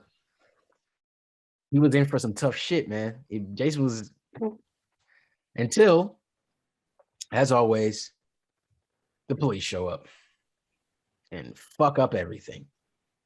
As they're so good at doing. Just muck it all up. Just pig it all up as they do. And I thought that sniper was stupid. That sniper said he got a clear shot at Jason at Red Hood. He had no goddamn clear shot. It was the blurriest shot. The like, blurriest you're showing us a shot you have. You have no clear. We shot. See, like, why would he do that? Like, and that's my thing. And that's where it comes, where we start talking about directors and producers and all of that kind of stuff. Because why show us the shot of shooting at Jason when it's not really a clear shot? Unless, and don't get me wrong, maybe they'll come out and be like, hey, we did this to be like, hey, a lot of times police officers say they, had the clear shot, or they could have done this, and then things go wrong and they act like they don't know what happened. Maybe that's I don't know, trying to show like, that police think they're perfect or innocent or whatever, and they're not always that way. Maybe that was the goal. I don't know. I think it's a terrible goal to me, but you show us the picture. I'm just trying to, hey, you know how when Ian just be trying to justify random shit, and be like, well, what is that? Just like Elon Musk shit, just like the Tesla bots. He's like, well, but I can see the use for this. He'd funny. That's what I'm doing. Like, I'm just like, maybe you never know. But no, bro, like this is bullshit, bro. Why would he have? I don't know, man. To me, I'm like, I don't understand it. I don't get it. But he still shot. And clearly he at least clipped Dick. Whether he hit him directly, he obviously didn't hit him directly because Dick wasn't dead or down. Which that would have. You're not finna kill Hank and then next episode kill Dick. That I would have stopped watching the show. I'd have came in, but I'm not watching Titans anymore. Titans is over. I'm not talking about it. Good pod, guys. Y'all can talk about Titans. Fuck this show. Never in my life. No. That's not happening. But that would be bold. For him to get clipped, and then I don't know, it looked like Jason was clipped as well. But then for Jason still got away with Scarecrow, and now they're out and about in the world and they're together. That's dangerous. And now Dick, two things. He looks crazy because he stole Scarecrow from the police. And now he lost him. But it's the police's fault that he lost him because you should have let him do his thing. He was cooking Jason. Like, he wasn't scared. He was out there kicking his ass. Jason was going down. Jason already lost the gun. Like, it was over, bro. Jason was done so. And the thing is, every time Jason fights Dick, he's learning that same lesson. I'm getting my ass kicked again and again and again. Every time I try to fight this nigga, I'm getting my ass kicked. I did think one of the cool points he mentioned was he said something about Dick being I think that was this episode. I could be misremembering, but I thought it was this episode that he was saying something about Dick being an acrobat. And he was like, okay, or he said not necessarily an acrobat, but I think he said something like, okay, circus boy, like while they were fighting. He called him a circus boy or something. Circus boy, which is and I was like, you sure you wanna push those buttons? Really antagonizing this nigga. You call him a circus boy knowing his parents died at the circus to everything that we signed up to fight against. And now sign up is maybe a strong word, but you know what I mean. I just thought that was crazy. Jason and Scarecrow get away, and Dick is just left to figure out what the next move is. Police fucked it up. I think it's crazy that Barbara couldn't communicate with Dick though while he was there in some way. I thought that would have been something they could have to make that communication a little better, but obviously they got a story they're trying to tell, so you got to push that story forward. I get it. Barbara ain't have the secret bat phone. Like, hey man, she didn't have her Batgirl phone no more. She got the line cut off. She passed it on to the next one. Yeah, hey man. Cassandra Cain got the Batgirl phone now. Cassandra Cain isn't Batgirl though. Does they ever put that moniker on? I don't know. But anyways, what were y'all thoughts about Jason and Dick fighting and how it all played out? Another fight that they tried to appear to be close, but it wasn't. He was a Batgirl for sure. Could use a Batgirl, yeah, for real. No, it was good. The fist fights was another good one. It's cool we got one so well. I mean, it feels quick because they dumped the first 3 episodes in the same day, so it feels quick within a week. But like, I guess within the episodes. Yeah, it was cool. More. I mean, I'm happy to see more Red Hood action. You know, that was one of the immediate draws of this new season. So at this point, I'm just kind of curious what's gonna go down next, and what the title of the episode's be called, because episode 5. Fuck gone, bitch. Dove once again. Dove is back. Episode 5. Yo, Dove I might cut that shit off. Dove left. Dove never left. Yo, I'd cut that shit off. I mean, hey, bro, we not watching Titans no more, man. It's over. Y'all can keep watching that bullshit. I'd be damned if they do this to me. Dove. Yeah. The in-depth look.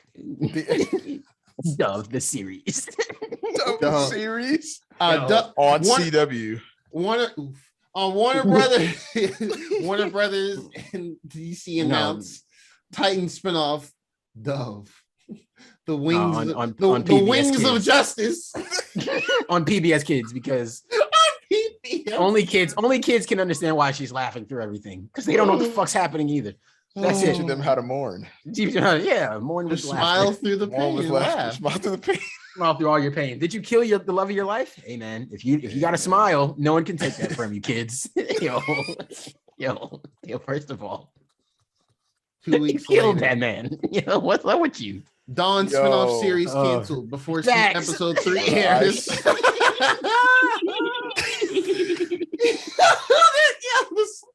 Yo, man. Oh, Dawn, man. Why did they do this to her Bro, character? I said, I'm gonna look up really this wanted actress. to see how she would react, man. Yeah, that was a really big wanted to see question it. too. And we saw it now, just like, all right, yeah. Exactly what y'all niggas wanted to see. I'm not sold that you killed him. I don't know that you killed him, actually. I don't actually believe you killed him, man. I don't think so. I got a feeling you didn't kill him. I can go up forever with these Dawn jokes. I need to look up stuff the actresses have been in before. I'm super curious. Listen to the last episode. It's up now. She went in shit. No, like we talked about. We did. We kind of. Well, I know we kind of rolled through it, and most of it wasn't like anything like that makes you go, "Oh yeah, that makes sense." Like, there's not one role that I saw that made me go, oh, "Okay, well, I get she was great in that." So I gotta look up a video and just see. And maybe I just don't have enough exposure to her as well. I take that with a grain of salt. Maybe I just need to learn more about her character. But to me, I'm sorry, man. Well, we're moving forward. Yeah. I hope that they eventually dive a little deeper into what Jason went through. I feel like and they could do a Jason Todd spinoff. Yeah, I would love to see that. That would be fantastic. Like just to see all the stuff that he went through with Bruce, a little bit of that, a little bit of stuff that he went through with Dick, just to get a better picture of what all of these things he's doing now is based on. Because right now it feels unfounded. Yep. We keep hearing hints of it from Scarecrow, where he's saying, "Oh, I didn't do anything to him. He came to me broken." Okay, well, let's see how broken he was, or what led to him being broken. I hope they normally do.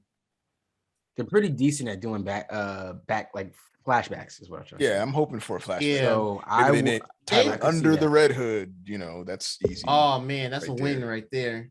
You can't lose with that title. That's a win. That's an easy dub. Easy money. And they've definitely had their own type of creative ways of showing like a flashback or like the psyche, like when Dick has episode in the that's what I was thinking.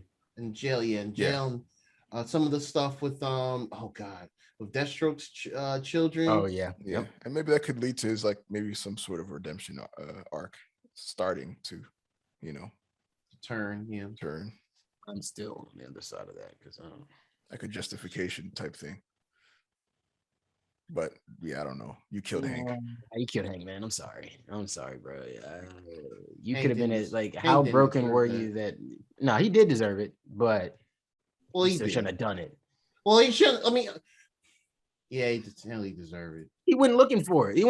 He begged Jason to kill him, and Jason listened. Well, I can't be mad at Jason for that. You know what? Jason did. Let's stop. Jason didn't kill Hank. All right. Oh yeah, my bad. Dawn killed Hank. Jason really ain't do shit. Yeah. He said, "Oh, oops." He planted the bomb. He didn't pull the trigger. If anything, Jason really just made a poor mistake. He made a rookie mistake. A rookie mistake. He gave her the trigger instead. He gave her the detonator. My bad. Amateur anti-hero. And to be fair, he apologized immediately. He apologized right there. It's like, if I'm being honest, I didn't think you of all people, heroes, we're gonna pull that trigger. Gonna pull that trigger, but you did. So, who's the hero really? You were willing to kill me to try to save your man's, and now your man's is dead. How'd that work out for you? Yeah.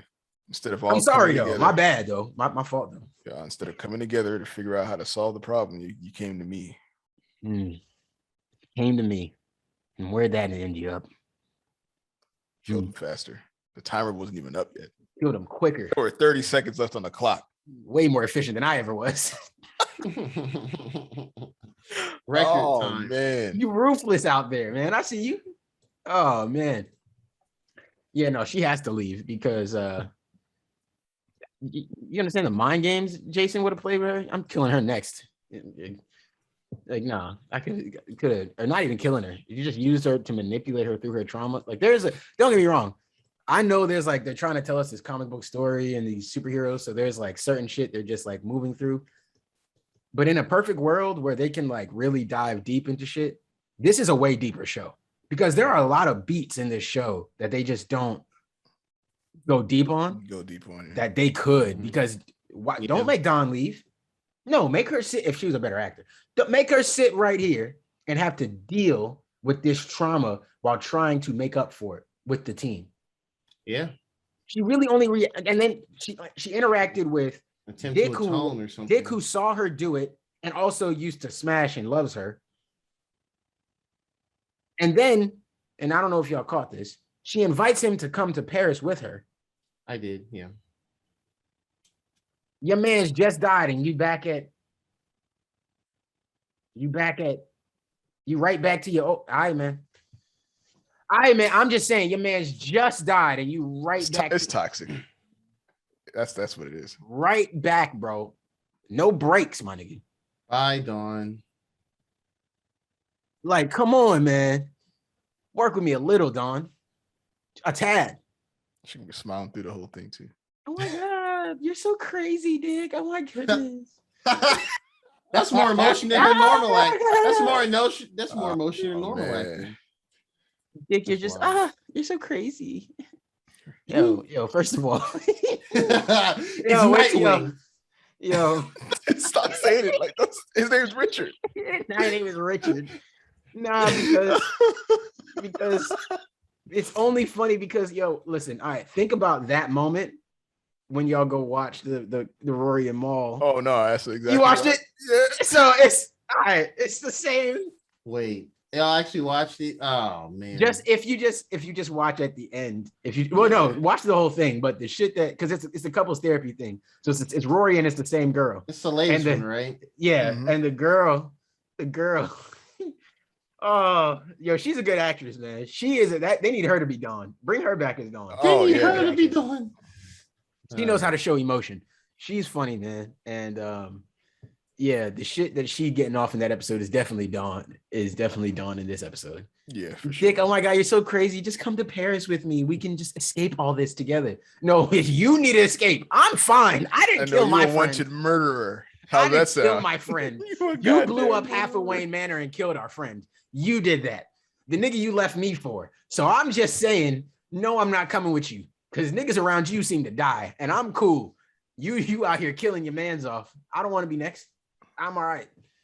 I'm cool. 30 seconds, bro. I kept trying to tell you we had time and you wasn't trying to hear it. What you gonna do when my plug is up? Nah, I'm not about to let you mess me up. No, sorry. Yeah. Sorry. Anyways, guys, we're over 3 hours now. Titans was cool. Y'all last thoughts? Episode, love it, hate it. The awkward guard Connor stuff in the beginning, where like Connor just went 100 and just chewed them out for no reason, just about like, damn, it just so happens my animals are green. But no, and Dawn's lack of true acting. I mean, that's expected at this point, but she's supposedly gone. Other than that, no, I enjoyed it. It's good. I've liked all the episodes so far. Mm-hmm. Cool to see Blackfire again, with Starfire as an ally for now.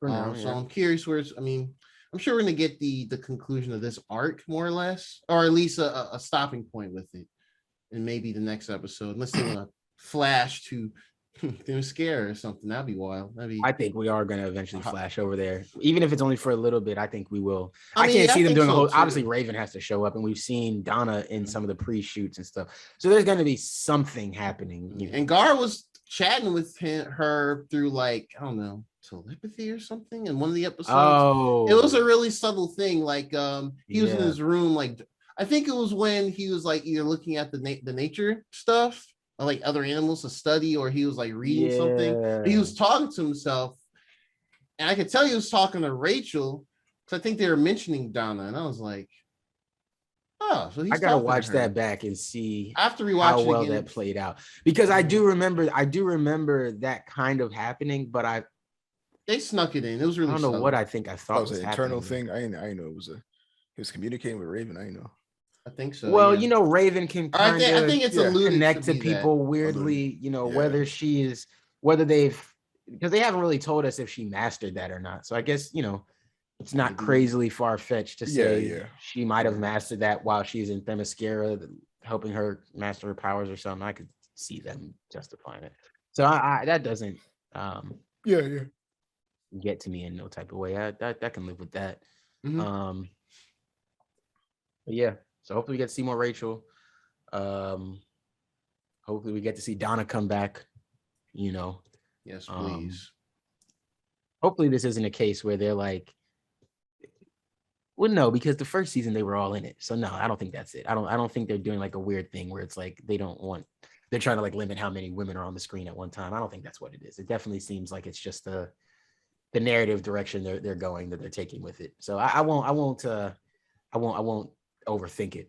But I definitely hope that they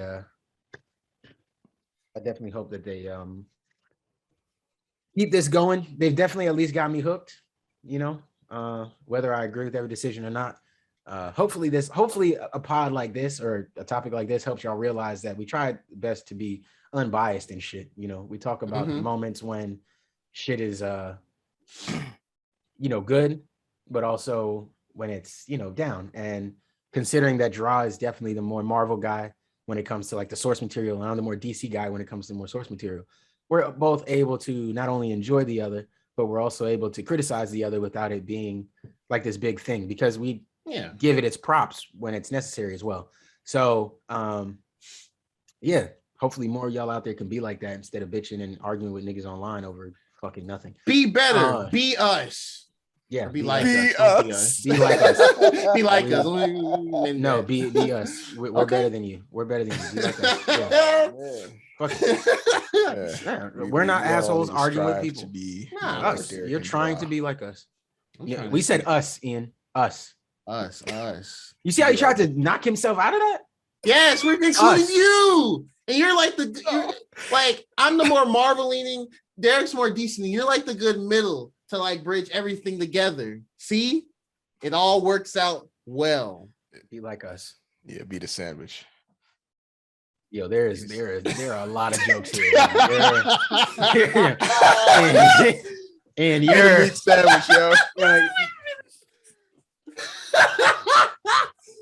That's how you can tell we've been potting for just like Dawn between Dick and Hank. I